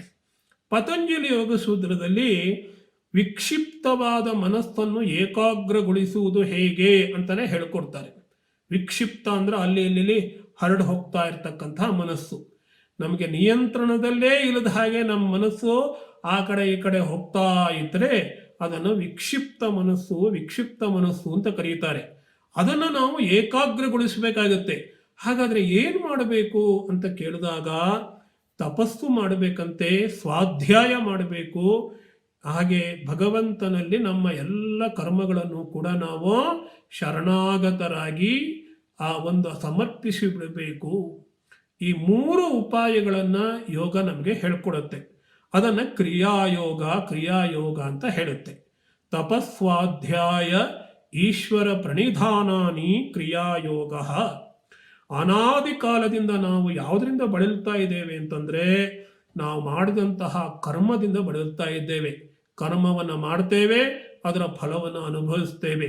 ಒಳ್ಳೆಯ ಕರ್ಮ ಮಾಡಿದಾಗ ಒಳ್ಳೆಯ ಫಲ, ಕೆಟ್ಟ ಕರ್ಮ ಮಾಡಿದಾಗ ಕೆಟ್ಟ ಫಲ. ಹೀಗೆ ನಾವು ಪುನರಪಿ ಜನನಂ ಪುನರಪಿ ಮರಣಂ ಅಂತ ಹೋಗ್ತಾ ಇರ್ತೇವೆ. ಅದಕ್ಕೆ ನೆವರ್ ಎಂಡಿಂಗ್ ಸ್ಟೋರಿ. ಈ ಕತೆಗೆ ಅಲ್ಲಿ ಯಾವ ಅಂತ್ಯವೇ ಇಲ್ಲ, ಇದು ಹೋಗ್ತಾನೇ ಇರುತ್ತೆ. ಆಮೇಲೆ ಮಾಡಿದ ಕರ್ಮಗಳು ಹಾಗೆ ಇರೋದಿಲ್ಲ. ಆ ಕರ್ಮಗಳಲ್ಲಿ ಮಾಡಿದಾಗ ಅದೊಂದು ಮನಸ್ಸಿನಲ್ಲಿ ಸಂಸ್ಕಾರ ಮೂಡುತ್ತೆ. ಆ ಸಂಸ್ಕಾರ ಅನ್ನುವಂಥದ್ದು, ವಾಸನೆ ಅನ್ನುವಂಥದ್ದು ನಮ್ಮನ್ನು ಕಾಡುತ್ತೆ. ಇದನ್ನೇ ಕ್ಲೇಶ ವಾಸನೆ ಅಂತ ಕರೀತಾರೆ. ಹೀಗೆ ಕರ್ಮ ಮತ್ತು ಕ್ಲೇಶಗಳ ವಾಸನೆಯಿಂದ ಆ ವಿಷಯ ವಸ್ತುಗಳ ಬಲೆಗೆ ಬೀಳ್ತೇವೆ ನಾವು. ಹಿಂದೆ ಯಾವತ್ತೋ ಏನನ್ನೋ ನೋಡಿದ್ವಿ, ಸುಖ ಆಗಿತ್ತೋ, ಮತ್ತೆ ಅದನ್ನೇ ನೋಡಬೇಕು ಅಂತ ಆಸೆ. ಹಿಂದೆ ಯಾವುದೋ ತಿಂಡಿ ತಿನ್ನಬೇಕು, ತಿಂದಿದ್ದು ಚೆನ್ನಾಗಿತ್ತೋ, ಮತ್ತೆ ಅದನ್ನೇ ಹುಡ್ಕೊಂಡು ಹೋಗ್ತಕ್ಕಂಥದ್ದು. ಹಿಂದೆ ಯಾವುದೋ ಒಂದು ಬಟ್ಟೆನ ಹಾಕ್ಕೊಂಡಿದ್ವಿ, ಮತ್ತೆ ಅದೇ ಥರದ್ದೇ ಬೇಕು. ಇದೆಲ್ಲ ನಾವು ದೈನಂದಿನ ಜೀವನದಲ್ಲಿ ನಾವು ಮಾಡ್ತಕ್ಕಂಥದ್ದನ್ನು ನಾವೇ ವಿಶ್ಲೇಷಿಸಿಕೊಂಡಾಗ ನಮಗೆ ಅರಿವಾಗುತ್ತೆ, ನಾವು ಯಾವತ್ತೂ ಕೂಡ ರಾಗದ್ವೇಷಗಳ ಒಂದು ವಶದಲ್ಲೇನೇ ಇಟ್ಕೊಂಡು ಎಲ್ಲ ಕರ್ಮಗಳನ್ನು ಮಾಡ್ತಾ ಇದ್ದೇವೆ. ಇದನ್ನೇ ಅಶುದ್ಧಿ ಅಂತ ಕರೆಯುತ್ತಾರೆ. ನಮ್ಮ ಮನಸ್ಸು ಶುದ್ಧಿಯಾಗಿಲ್ಲ, ನಮ್ಮ ಬುದ್ಧಿ ಶುದ್ಧಿಯಾಗಿಲ್ಲ, ನಮ್ಮ ದೇಹವೂ ಕೂಡ ಶುದ್ಧಿಯಾಗಿಲ್ಲ. ನಮ್ಮ ಮನಸ್ಸು, ಬುದ್ಧಿ ಮತ್ತು ದೇಹಗಳನ್ನು ಅಶುದ್ಧಿಯಾಗಿರ್ತಕ್ಕಂಥದ್ದು ಈ ಹೊರಗಿನ ಕೊಳೆ ಅಲ್ಲ, ಇದು ಒಳಗಿನ ಕೊಳೆ. ಇದು ನಮ್ಮ ಸಂಸ್ಕಾರಗಳ ಕೊಳೆ, ನಾವು ಮಾಡ್ತಕ್ಕಂಥ ಕರ್ಮಗಳ ಕೊಳೆ. ಅದು ನಮ್ಮಲ್ಲಿರ್ತಕ್ಕಂತಹ ಕ್ಲೇಶಗಳ ಕೊಳೆ. ಅದನ್ನು ಹೋಗಲಾಡಿಸಬೇಕು ಅನ್ನೋದಕ್ಕೆ 3 ಮೂಲಭೂತವಾಗಿರ್ತಕ್ಕಂತಹ ಸಾಧನೆಗಳನ್ನು ಯೋಗ ಹೇಳ್ಕೊಡುತ್ತೆ. ಮೊದಲನೇದೇನಪ್ಪ ಅಂದರೆ ತಪಸ್ಸು. ಮನಶ್ಚ ಇಂದ್ರಿಯಾಣಾಂಚ ಐಕಾಗ್ರ್ಯಂ ತಪ ಉಚ್ಯತೆ ಅಂತ ಒಂದು ವ್ಯಾಖ್ಯಾನ ಇದೆ. ಮನಸ್ಸು ಮತ್ತು ಇಂದ್ರಿಯಗಳನ್ನು ಏಕಾಗ್ರ ಮಾಡಬೇಕು. ಆ ಏಕಾಗ್ರತೆಯನ್ನು ಸಾಧಿಸುವಂಥದ್ದೇ ತಪಸ್ಸು. ಅದಕ್ಕೇನೇನು ಮಾಡಬೇಕು, ಎಂತಹ ವ್ರತಗಳನ್ನು ಮಾಡಬೇಕು, ಎಂತಹ ಧ್ಯಾನವನ್ನು ಮಾಡಬೇಕು, ಅದೆಲ್ಲವೂ ಕೂಡ ತಪಸ್ಸು ಅಂತ ಅನ್ನಿಸ್ಕೊಳ್ಳುತ್ತೆ. ಆ ತಪಸ್ಸು ಮಾಡಬೇಕು. ಅದೇ ರೀತಿ ಸ್ವಾಧ್ಯಾಯವನ್ನು ಕೂಡ ಮಾಡಬೇಕು. ಸ್ವಾಧ್ಯಾಯ ಅಂತಂದರೆ 2 ರೀತಿಯ ಸ್ವಾಧ್ಯಾಯವನ್ನು ಯೋಗ ಹೇಳುತ್ತೆ. ಮೊದಲನೇದು ಸ್ವಾಧ್ಯಾಯ ಅಂದರೆ ನಮಗೆಲ್ಲ ಗೊತ್ತೇ ಇದೆ, ಮೋಕ್ಷಶಾಸ್ತ್ರಗಳನ್ನು ಓದುವಂಥದ್ದು. ನಾವೇನಾಗಿದೆ ಅಂತಂದರೆ ಈಗ ನಮಗೆ ಪುಸ್ತಕಗಳು ಬೇಗ ಸುಲಭವಾಗಿ ಸಿಗುತ್ತೆ. ಯಾವ್ಯಾವುದೋ ಪುಸ್ತಕ ಸಿಗುತ್ತೆ, ನಮಗೆ ಏನೆಲ್ಲ ಸಿಗುತ್ತೆ, ಅದನ್ನು ಓದ್ಕೋತಾ ಕೂತಿರ್ತೀವಿ. ಆದರೆ ಮೋಕ್ಷಶಾಸ್ತ್ರಗಳನ್ನು ಮಾತ್ರವೇ ಓದಬೇಕು ಅಂತ ಹೇಳ್ತಾರೆ. ಆ ಮೋಕ್ಷಶಾಸ್ತ್ರಗಳ ಅಧ್ಯಯನ ರಾಮಾಯಣ ಇರಬಹುದು, ಮಹಾಭಾರತ ಇರಬಹುದು, ಭಗವದ್ಗೀತೆ, ಬ್ರಹ್ಮಸೂತ್ರ, ಅಥವಾ ರಾಮಕೃಷ್ಣ ವಚನ ವೇದ, ಸ್ವಾಮಿ ವಿವೇಕಾನಂದರ ಗ್ರಂಥಗಳು, ಸಂತರ ಕಥೆಗಳು. ಈ ರೀತಿ ನಮಗೆ ಮೋಕ್ಷವನ್ನು ಪಡೆದುಕೊಳ್ಳುವುದಕ್ಕೆ ಯಾವುದು ಸಾಧಕಗಳಾಗುತ್ತೋ ಅಂತಹ ಗ್ರಂಥಗಳನ್ನು ಓದೋದೇನೆ ನಿಜವಾಗಿ ಸ್ವಾಧ್ಯಾಯ ಅಂತ ಕರೀತಾರೆ. ಇನ್ನೊಂದು ರೀತಿಯ ಅರ್ಥವನ್ನು ಹೇಳ್ತಾರೆ. ಸ್ವಾಧ್ಯಾಯ ಅಂತಂದರೆ ಪ್ರಣವವನ್ನು ಜಪಿಸ್ತಕ್ಕಂಥದ್ದು.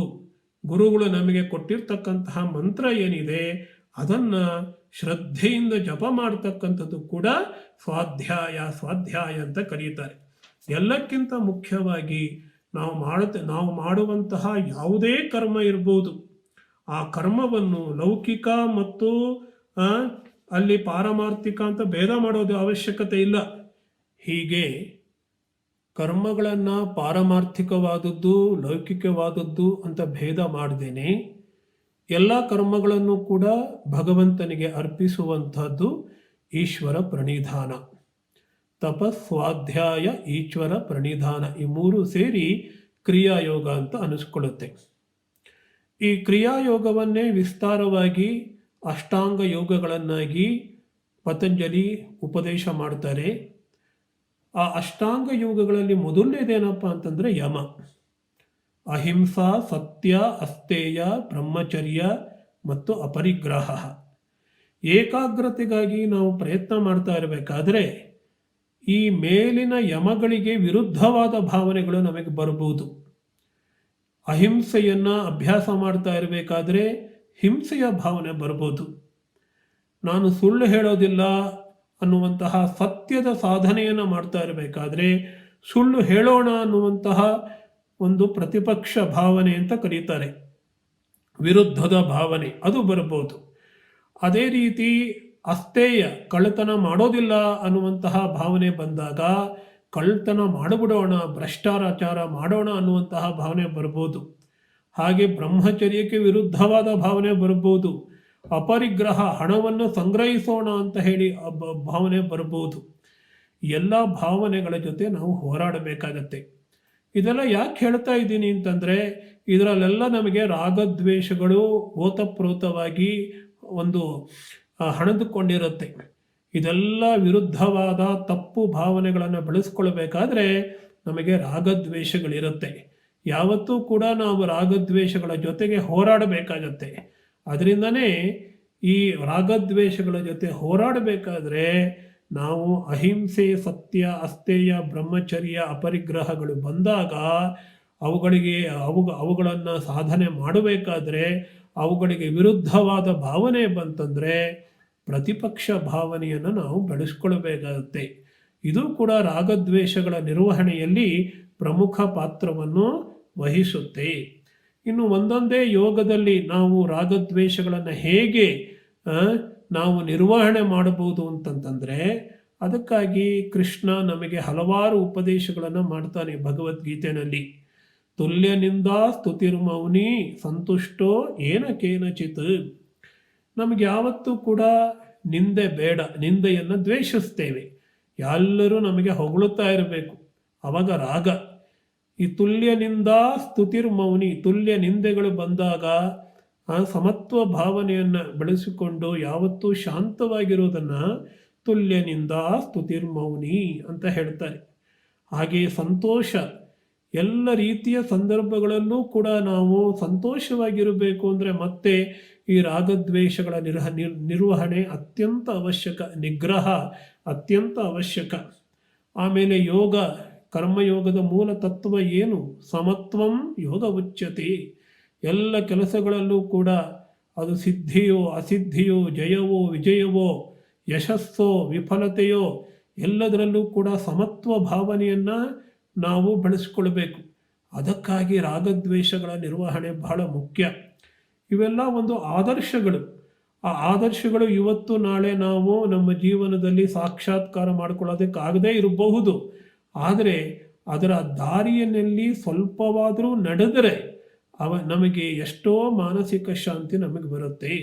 ಅದಕ್ಕೆ ಕೃಷ್ಣ ಹೇಳ್ತಾನೆ, ಸ್ವಲ್ಪಮಪ್ಯಸ್ಯ ಧರ್ಮಸ್ಯ ತ್ರಾಯತೆ ಮಹತೋ ಭಯಾತಂತೆ. ಇದನ್ನೇ ಕೃಷ್ಣ ಕರ್ಮ ಮಾಡತಕ್ಕಂತಹ ಕೌಶಲ ಅಂತ ಹೇಳ್ತಾನೆ. ನಾವು ಕರ್ಮವನ್ನು ಮಾಡಬೇಕು ಅಂತಂದರೆ ಈ ಸಮಭಾವನೆ ಅನ್ನುವಂತಹ ಒಂದು ಕೌಶಲವನ್ನು ನಾವು ಬೆಳೆಸ್ಕೊಳ್ಬೇಕು. ಈ ಜಗತ್ತು ಅನ್ನೋದಂತಹ ಒಂದು ದೊಡ್ಡದೊಂದು ಕಾಡಿಗೆ ಬಂದ್ಬಿಟ್ಟಿದ್ದೇವೆ, ಅಥವಾ ಅದನ್ನು ಒಂದು ಮಾರುಕಟ್ಟೆಯ ಜಾಗ ಅಂತಲೂ ಕರೆಯಬಹುದು. ಅದಕ್ಕೆ ಅಕ್ಕ ಮಹಾದೇವಿ ಹೇಳ್ತಾಳೆ ನೋಡಿ, ಬೆಟ್ಟದೊಳಗೊಂದು ಮನೆಯ ಮಾಡಿ ಮೃಗಗಳಿಗೆ ಅಂಜಿದೊಡೆಂತಯ್ಯ ಅಂತ ಹೇಳ್ತಾಳೆ. ಬೆಟ್ಟದಲ್ಲಿ ಮನೆ ಮಾಡಿಬಿಟ್ಟು ಅಲ್ಲಿ ಪ್ರಾಣಿಗಳು ಬಂತು ಅಂತ ಹೆದರುತ್ತಾ ಕೂತ್ಕೊಂಡ್ರೆ ಹೇಗಾಗತ್ತೆ? ಅದೇ ರೀತಿ ಜಗತ್ತಿಗೆ ಬಂದ ಮೇಲೆ ನಾವು ಸಮಾಧಾನವಂತೆ ಇರಬೇಕು ಅಂತ ಅಕ್ಕ ಮಹಾದೇವಿ ನಮ್ಗೆ ಹೇಳ್ಕೊಡ್ತಾಳೆ. ಅಕ್ಕ ಮಹಾದೇವಿಯ ಈ ವಚನ ಇದೆಯಲ್ಲ, ಇದು ಭಗವದ್ಗೀತೆಯ ಕರ್ಮಯೋಗದ ಸಾರ ಸರ್ವಸ್ವದಂತೆ ಇದೆ.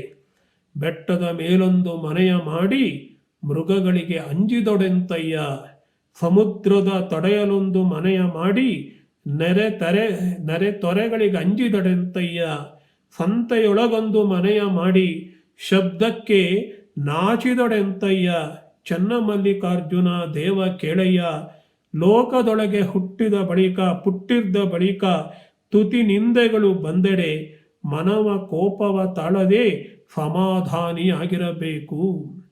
ಕಡೆಯ 2 ಸಾಲುಗಳು ಬಹಳ ಮುಖ್ಯವಾದದ್ದು.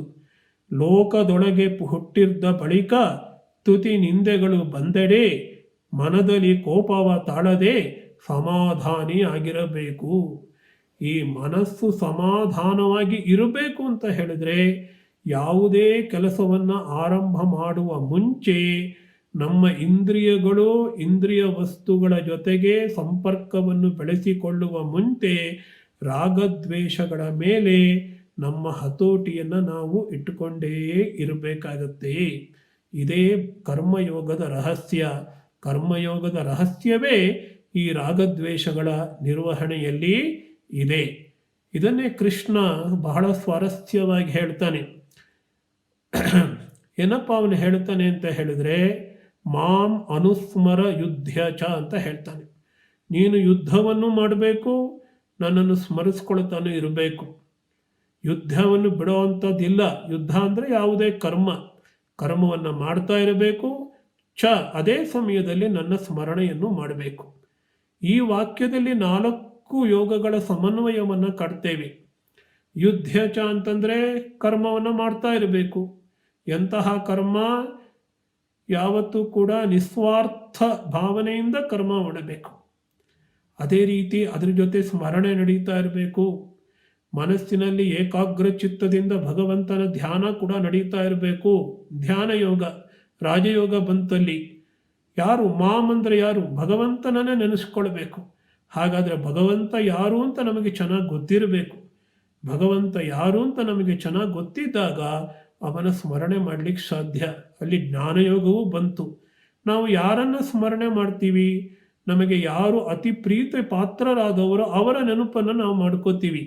ಅಲ್ಲಿ ಭಕ್ತಿಯೋಗವೂ ಬಂತು. ಹೀಗೆ ಮಾಂ ಅನುಸ್ಮರ ಯುದ್ಧ ನನ್ನನ್ನು ಸ್ಮರಣೆ ಮಾಡುತ್ತಾ ಯುದ್ಧ ಮಾಡು ಅನ್ನುವಂತಹ ವಾಕ್ಯದಲ್ಲಿ ನಾವು ಜ್ಞಾನಯೋಗ, ಕರ್ಮಯೋಗ, ಭಕ್ತಿಯೋಗ ಮತ್ತು ಧ್ಯಾನಯೋಗ ಈ 4 ಯೋಗಗಳ ಸಮನ್ವಯವನ್ನು ನಾವು ನೋಡ್ತೇವೆ. ಹೀಗೆ ಧ್ಯಾನ, ಕರ್ಮ ಎಲ್ಲವನ್ನು ಕೂಡ ನಾವು ಸೇರಿಸಿಕೊಳ್ಳಬೇಕಾಗುತ್ತೆ.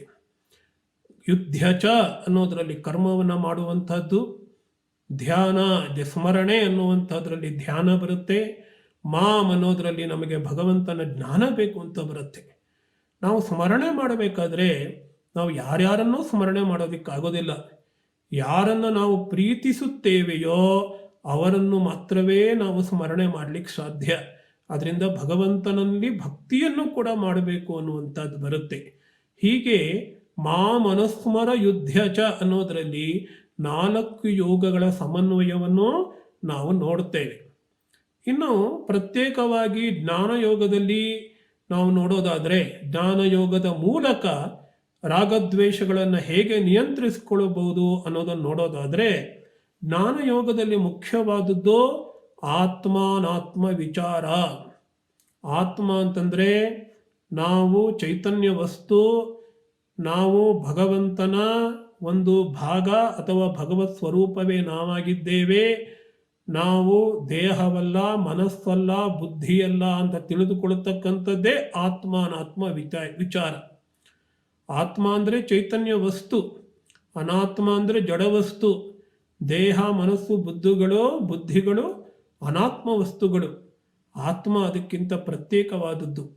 ಯಾವಾಗ ನಾವು ಆತ್ಮಸ್ವರೂಪಿಗಳು ಅನ್ನುವಂತಹ ಭಾವನೆ ನಮ್ಮಲ್ಲಿ ಹೆಚ್ಚಾಗಿ ಮೂಡುತ್ತೋ ಆಗ ರಾಗದ್ವೇಷಗಳ ತೀವ್ರತೆ ಅನ್ನುವಂಥದ್ದು ಕಡಿಮೆಯಾಗತ್ತೆ. ಆ ರಾಗದ್ವೇಷಗಳ ತೀವ್ರತೆ ಕಡಿಮೆ ಆಗ್ತಾ ಹೋದ ಹಾಗೆ ನಮ್ಮ ಮನಸ್ಸಿನಲ್ಲಿ ಒಂದು ಸಮಾಧಾನ, ಶಾಂತಿ ಇವೆಲ್ಲ ನಮ್ಮಲ್ಲಿ ಅದೇ ತಾನಾಗಿದು ಉಕ್ಕುತ್ತೆ ಅನ್ನೋದನ್ನು ಜ್ಞಾಪಕದಲ್ಲಿ ಇಟ್ಕೋಬೇಕು. ಹೀಗೆ ನಾವು ಜ್ಞಾನಯೋಗವನ್ನು ಕೂಡ ರಾಗದ್ವೇಷಗಳ ನಿರ್ವಹಣೆಗೆ ಒಂದು ಸಾಧನವನ್ನಾಗಿ ಮಾಡ್ಕೋಬೋದು. ಅದಕ್ಕಾಗಿ 3 ಸಾಧನೆಗಳನ್ನು ಹೇಳ್ತಾರೆ. ಮುಖ್ಯವಾಗಿ ಜ್ಞಾನಯೋಗದಲ್ಲಿ ಶ್ರವಣ, ಮನನ ಮತ್ತು ನಿಧಿಧ್ಯಾಸನ. ಉಪನಿಷತ್ತು, ಭಗವದ್ಗೀತೆ ಮುಂತಾದಂತಹ ಮೋಕ್ಷ ಗ್ರಂಥಗಳಲ್ಲಿ ಬರುವಂತಹ ವಿಷಯಗಳನ್ನು ಯಾವತ್ತೂ ಶ್ರವಣ ಮಾಡ್ತಕ್ಕಂಥದ್ದು ಏಕಾಗ್ರ ಚಿತ್ತದಿಂದ. ಅದನ್ನು ತನ್ನದನ್ನಾಗಿ ಮಾಡಿಕೊಳ್ತಕ್ಕಂಥದ್ದೇ ಮನನ. ತರ್ಕಬದ್ಧವಾಗಿ ಆಲೋಚನೆ ಮಾಡಿ ಅದನ್ನು ತನ್ನದನ್ನಾಗಿ ಮಾಡಿಕೊಳ್ತಕ್ಕಂಥದ್ದನ್ನು ಮನನ ಅಂತ ಕರೀತಾರೆ. ಆ ಮನನ ಮಾಡಿ ಅದರಲ್ಲೇ ಆ ಒಂದು ಧ್ಯೇಯ ವಸ್ತುವಿನಲ್ಲೇ ನಾವು ವಿಚಾರ ಮಾಡ್ತಕ್ಕಂತಹ ಒಂದು ಭಗವತ್ ತತ್ವದಲ್ಲೇ ತಲ್ಲೀನರಾಗಿ ಹೋಗುವಂಥದ್ದನ್ನು, ಅದರಲ್ಲೇ ಮನಸ್ಸನ್ನು ತೊಡಗಿಸುವುದನ್ನು, ಅದನ್ನು ಬಿಟ್ಟು ಬೇರೆ ಏನನ್ನೂ ಆಲೋಚನೆ ಮಾಡದೇನೆ, ಅದನ್ನೇ ಇಂಗ್ಲೀಷ್ನಲ್ಲಿ ಹೇಳೋದಾದರೆ ಅಬ್ಸಾರ್ಪ್ಷನ್ ಅಂತ ಕರೀತಾರೆ. ಅದರಲ್ಲೇ ತನ್ಮಯರಾಗೋದನ್ನು ನಾವು ನಿಧಿಧ್ಯಾಸನ ಅಂತ ಕರೀತೇವೆ. ಅದಕ್ಕಾಗಿ ವಿವೇಕವನ್ನು ಅಭ್ಯಾಸ ಮಾಡಬೇಕು. ಯಾವುದು ನಿತ್ಯ ಯಾವುದು ಅನಿತ್ಯ ಅನ್ನೋದರ ಪರಿವೆ ನಮಗಿರಬೇಕು. ವೈರಾಗ್ಯವನ್ನು ಬೆಳೆಸ್ಕೊಳ್ಬೇಕು. ವೈರಾಗ್ಯದ ಜೊತೆಗೆ ಅಭ್ಯಾಸವನ್ನು ಕೂಡ ಮಾಡಬೇಕು. ಅಭ್ಯಾಸ ವೈರಾಗ್ಯಾಭ್ಯಾಂ ತನ್ನಿರೋಧ ಅಂತ ಯೋಗಶಾಸ್ತ್ರ ಹೇಳುತ್ತೆ. ಈ ಅಭ್ಯಾಸ ಮಾಡ್ತಾ ಹೋದರೆ ವೈರಾಗ್ಯವೂ ಬೆಳೆಯುತ್ತೆ. ವೈರಾಗ್ಯವು ಪ್ರಬಲವಾಗ್ತಾ ಹೋಗಿದ್ರೆ ಅಭ್ಯಾಸವೂ ಕೂಡ ದೃಢವಾಗುತ್ತೆ. ಇನ್ನು ಭಕ್ತಿಯೋಗಕ್ಕೆ ಬಂದರೆ ಈಗಾಗಲೇ ಹೇಳಿದ ಹಾಗೆ ಭಗವಂತನಲ್ಲಿ ಎಲ್ಲ ಕರ್ಮಗಳ ಸಮರ್ಪಣೆಯನ್ನು ಮಾಡಬೇಕು. ಮಯ್ಯೇವ ಮನ ಆದಸ್ತ್ವ ಮಯಿ ಬುದ್ಧಿಂ ನಿವೇಶಯ ನಿವಶಿಷ್ಯತಿ ಮಯ್ಯೇವ ಅತ ಊರ್ಧ್ವಂ ನ ಸಂಶಯ ಅಂತ ಗೀತೆ ಹೇಳುತ್ತೆ. ನಿನ್ನ ಮನಸ್ಸನ್ನು ನನ್ನಲ್ಲಿಯೇ ತೊಡಗಿಸು. ಮಯ್ಯೇವ ಮನ ಆದಸ್ತ್ವ, ನೀನು ಎಲ್ಲಿ ನೆಲೆಗೊಂಡಿರಬೇಕಪ್ಪ ಅಂದರೆ ನನ್ನಲ್ಲಿಯೇ ನೆಲೆಗೊಂಡಿರಬೇಕು. ಮಯಿ ಬುದ್ಧಿಂ ನಿವೇಶಯ, ನಿನ್ನ ಬುದ್ಧಿ ಎನ್ನುವಂಥದ್ದು ನನ್ನಲ್ಲೇ ನೆಲೆಗೊಟ್ಟಿರಬೇಕು. ಇದಕ್ಕೆ ಉತ್ತಮವಾದ ಉದಾಹರಣೆ ಅಂತಂದರೆ ಮುಂಡಕೋಪನಿಷತ್ತಿನಲ್ಲಿ ಬರುತ್ತೆ. ಹೇಗಪ್ಪ ಧ್ಯಾನ ಮಾಡಬೇಕು ಅಂದರೆ, ನಾವು ಜೀವಾತ್ಮ ಅಂತ ಅಂದ್ಕೊಂಡ್ರೆ ಬ್ರಹ್ಮ ಅಥವಾ ಪರಮಾತ್ಮ ಅನ್ನುವಂಥವನು ಅಂತ ಇದ್ದಾನೆ ಅಂತ ಇಟ್ಕೊಂಡ್ರೆ ನಮ್ಮ ಒಂದು ಬಾಣವನ್ನು ಬಿಡಬೇಕಂತೆ. ಆ ಬಾಣವೇ ನಮ್ಮ ಆತ್ಮ. ಆ ಬಾಣ ಹೋಗಿ ತನ್ನ ಗುರಿಯನ್ನು ನೆಟ್ಟುತ್ತೆ. ಆವಾಗ ಗುರಿ ಬೇರೆ ಬಾಣ ಬೇರೆ ಆಗೋದಿಲ್ಲ. ಅದನ್ನು ಬಾಣ ಹೋಗಿ ನೇರವಾಗಿ ಗುರಿಯಲ್ಲಿ ಒಂದಾಗ್ಬಿಡುತ್ತೆ. ಅದೇ ರೀತಿ ನಮ್ಮ ಮನಸ್ಸು ಅನ್ನುವಂಥದ್ದು ಭಗವಂತನಲ್ಲಿ ಏಕಾಗ್ರವಾಗಬೇಕು. ತನ್ಮಯ ಚಿತ್ತತೆಯನ್ನು ಬೆಳೆಸ್ಕೊಳ್ಬೇಕು. ಇದು ನಾವು ಭಕ್ತಿಯೋಗದಲ್ಲಿ ನೋಡ್ತೇವೆ. ಭಗವಂತನಲ್ಲಿ ಮಾಡ್ತಕ್ಕಂತಹ ಪ್ರೇಮ ಅನ್ನುವಂಥದ್ದು ಅತ್ಯಂತ ಅಮೂಲ್ಯವಾದದ್ದು. ಈ ಜಗತ್ತಿನಲ್ಲಿ ಬೆಲೆ ಬಾಳದೇ ಇರತಕ್ಕಂಥದ್ದು, ಎಷ್ಟು ದುಡ್ಡು ಕೊಟ್ಟರೂ ಕೂಡ ಸಿಗದೇ ಇರತಕ್ಕಂಥದ್ದು ಯಾವುದು ಅಂದರೆ ಭಗವಂತನ ಬಲ್ಲಿ ಭಕ್ತಿ. ಶ್ರೀರಾಮಕೃಷ್ಣರು ಹೇಳ್ತಾರೆ, ಯಾರು ಸರಳ ಜೀವನವನ್ನು ನಡೆಸ್ತಾರೆ, ಸರಳರ ಮನಸ್ಕರಾಗಿರ್ತಾರೆ, ಮಗುವಿನಂತಹ ಮನಸ್ಸನ್ನು ಇಟ್ಕೊಂಡಿರ್ತಾರೆ, ಅವರಿಗೆ ಮಾತ್ರವೇ ಭಕ್ತಿ ಒಲಿಯುತ್ತೆ, ಭಗವಂತನಲ್ಲಿ ಪ್ರೇಮ ಬರುತ್ತೆ ಅಂತ ಹೇಳಿ. ಭಗವಂತನಲ್ಲಿ ಪ್ರೇಮವನ್ನು ಬೆಳೆಸ್ಕೊಳ್ಬೇಕಾದ್ರೆ ಅಲ್ಲಿ ಪ್ರಾಪಂಚಿಕ ರೀತಿಯಲ್ಲಿ ಯಾವ ಲೆಕ್ಕಾಚಾರವನ್ನು ನಾವು ಮಾಡಬಾರ್ದು. ನಾವು ಭಗವಂತನನ್ನು ಯಾಕೆ ಪ್ರೀತಿಸಬೇಕು ಅನ್ನುವಂತಹ ಪ್ರಶ್ನೆ ಬಂದಾಗ ಭಗವಂತನಿಗೆ ಮಾತ್ರವೇ ನಾವು ಭಗವಂತನಿಗೆ ಪ್ರೀತಿಸಬೇಕು. ಭಗವಂತನಿಗೋಸ್ಕರವಾಗಿಯೇ ನಾವು ಭಗವಂತನನ್ನು ಪ್ರೀತಿಸಬೇಕು. ಅದನ್ನೇ ಕೃಷ್ಣ ಹೇಳಿದ್ದನ್ನು ನಾನು ಮತ್ತೆ ಹೇಳ್ತೇನೆ, ಮತ್ಕರ್ಮ ಕೃತು ಮತ್ಪರಮಃ. ಭಗವಂತನಿಗೆ ಯಾಕೆ ಕರ್ಮ ಮಾಡಬೇಕು ಅಂದರೆ ಅವನಿಂದ ಏನೋ ಕೊಳ್ಳೋದಕ್ಕಲ್ಲ. ಭಗವಂತನೇ ಉದ್ದೇಶವಾಗಿರಬೇಕು. ಭಗವಂತನೇ ನಮಗೆ ಕರ್ಮದಿಂದ ಗಳಿಸಿಕೊಳ್ತಕ್ಕಂತಹ ಏಕಮಾತ್ರ ಗುರಿ ಲಾಭವಾಗಿರಬೇಕು. ಅದನ್ನೇ ನಾವು ಭಕ್ತಿ ಅಂತ ಕರೆಯುತ್ತೇವೆ. ಯುಧಿಷ್ಠಿರನ ಒಂದು ಉದಾಹರಣೆಯನ್ನು ಸ್ವಾಮಿ ವಿವೇಕಾನಂದರು ನೀಡ್ತಾರೆ. ಯುಧಿಷ್ಠಿರನಿಗೆ ದ್ರೌಪದಿ ಕೇಳಿದ್ಲಂತೆ. ಅವರೆಲ್ಲರೂ ಕಾಡಿನಲ್ಲಿ ಅರಣ್ಯವಾಸವನ್ನು ಮಾಡ್ತಾ ಇದ್ದರು. ಆ ಅರಣ್ಯವಾಸ ಮಾಡ್ತಾ ಇರಬೇಕಾದ್ರೆ ಅನೇಕ ಕಷ್ಟಗಳನ್ನು ಅನುಭವಿಸಿದ್ರು. ನಿಮಗೆ ದೇವರು ಏನು ತಾನೇ ಮಾಡಿದ್ದಾನೆ, ಇಷ್ಟೆಲ್ಲ ಕಷ್ಟಗಳನ್ನು ನಾವು ಅನುಭವಿಸಬೇಕಾಯಿತು, ಅವಮಾನಗಳನ್ನು ಅನುಭವಿಸಬೇಕಾಯಿತು. ಈ ರೀತಿ ರಾಜರಂತೆ ನಾವು ಜೀವನ ಮಾಡ್ತಾ ಇದ್ವಿ, ರಾಜರಾಗಿ ಜೀವನ ಮಾಡ್ತಾ ಇದ್ವಿ. ಈಗ ಕಾಡಿನಲ್ಲಿ ಒಪ್ಪತ್ತಿನ ಊಟಕ್ಕೂ ಗತಿ ಇಲ್ಲದಂತೆ ಇರಬೇಕಾಯಿತು ಅಂತ ಹೇಳಿ ದ್ರೌಪದಿ ನಿಂದೆ ಮಾಡ್ತಾ ಇದ್ದಂತೆ. ಭಗವಂತ ನಮಗೇನು ತಾನೇ ಕೊಟ್ಟ, ನಮಗೆ ಕೊಟ್ಟಿದ್ದು ಬರೀ ಕಷ್ಟಗಳನ್ನು ಅಂತ ಹೇಳಿ. ಅದಕ್ಕೆ ಯುಧಿಷ್ಠಿರ ಹಿಮಾಲಯದ ಪರ್ವತಗಳನ್ನು ತೋರಿಸಿದಂತೆ. ದ್ರೌಪದಿ, ಈ ಹಿಮಾಲಯ ಪರ್ವತಗಳನ್ನು ನಾನು ಪ್ರೀತಿಸ್ತೇನೆ, ನೀನು ಕೂಡ ಪ್ರೀತಿಸ್ತಿ, ಎಷ್ಟು ಚೆನ್ನಾಗಿದೆ ಅಲ್ವಾ? ಈ ಹಿಮಾಲಯ ನಮಗೇನಾದರೂ ಕೊಡುತ್ತಾ? ನಾವೇನಾದರೂ ಹಿಮಾಲಯಕ್ಕೆ ಕೊಡ್ತೀವಿಯಾ? ಇಲ್ಲೇನಾದರೂ ಕೊಳ್ಳುವ ವ್ಯವಹಾರ ಏನಾದರೂ ಇದೆಯಾ? ಖಂಡಿತವಾಗಲೂ ಇಲ್ಲ. ನಾನು ಹಿಮಾಲಯವನ್ನು ಪ್ರೀತಿಸ್ತೇನೆ, ಅದಕ್ಕೆ ನನಗೆ ಆನಂದ ಉಂಟಾಗುತ್ತೆ. ಆ ಆನಂದ ಉಂಟಾಗೋದ್ರಿಂದ ನಾನು ಪ್ರೀತಿಸ್ತೇನೆ ಅಷ್ಟೇ. ಆಮೇಲೆ ಆ ಹಿಮಾಲಯ ಬಹಳ ಸುಂದರವಾಗಿದೆ. ಅದೇ ರೀತಿ ಭಗವಂತ ಎಲ್ಲರಿಗೂ ಕೂಡ ಅತ್ಯಂತ ಸುಂದರನಾಗಿರ್ತಕ್ಕಂತಹ ಒಂದು ಭಾವನೆ, ಸುಂದರ ರೂಪವುಳ್ಳವನು, ಅತ್ಯಂತ ಆನಂದಮಯನಾಗಿರ್ತಕ್ಕಂಥವನು. ಅವನನ್ನು ಸ್ಮರಿಸೋದ್ರಿಂದ, ಅವನಲ್ಲಿ ಭಕ್ತಿ ಇಡೋದ್ರಿಂದ ನನಗೆ ಆನಂದ ಉಂಟಾಗತ್ತೆ. ಅವನಿಂದ ನನಗೆ ಏನೂ ಬೇಕಾಗಿಲ್ಲ. ನಾನು ಅವನಿಗೆ ಕೊಡುವ ಹಂತದಲ್ಲಿ ಇಲ್ಲ. ನಾನು ಆ ಮಟ್ಟದಕ್ಕೆ ನಾನೇನು ಕೊಡಬಲ್ಲೆ ಅವನಿಗೆ? ಅವನು ನನಗೇನು ಕೊಡಬೇಕಾದಿಲ್ಲ. ಆದರೆ ನಾನು ಅವನನ್ನು ಪ್ರೀತಿಸ್ತೇನೆ, ಅದರಿಂದ ನನಗೆ ಆನಂದ ಉಂಟಾಗತ್ತೆ, ಅಷ್ಟೇ ಸಾಕು ಅಂತ ಹೇಳ್ತಾನೆ. ಈ ಭಾವನೆಯನ್ನು ಕೂಡ ನಾವು ಇಟ್ಕೋಬೇಕು. ಆದ್ದರಿಂದ ಪ್ರತಿಯೊಂದು ಕೆಲಸದಲ್ಲೂ ನನಗೇನು ಬರುತ್ತೆ, ನನಗೇನು ಇದರಿಂದ ಲಾಭ ಅನ್ನೋದನ್ನು ಯೋಚನೆ ಮಾಡೋದನ್ನು ಬಿಟ್ಟಾಗ, ಅಥವಾ ಅಂತಹ ಪ್ರಾಪಂಚಿಕ ಭಾವನೆಗಳನ್ನು ಸಾಧ್ಯವಾದಷ್ಟು ಕಡಿಮೆ ಮಾಡ್ತಾ ಹೋದಾಗ ನಮಗೆ ರಾಗದ್ವೇಷಗಳ ನಿರ್ವಹಣೆ ಸಾಧ್ಯ. ಆ ರೀತಿ ಕೆಲಸ ಮಾಡೋದನ್ನೇ ನಾವೇನಂತ ಕರಿತೀವಿ? ಸೇವೆ ಸೇವೆ ಅಂತ ಕರೀತೇವೆ.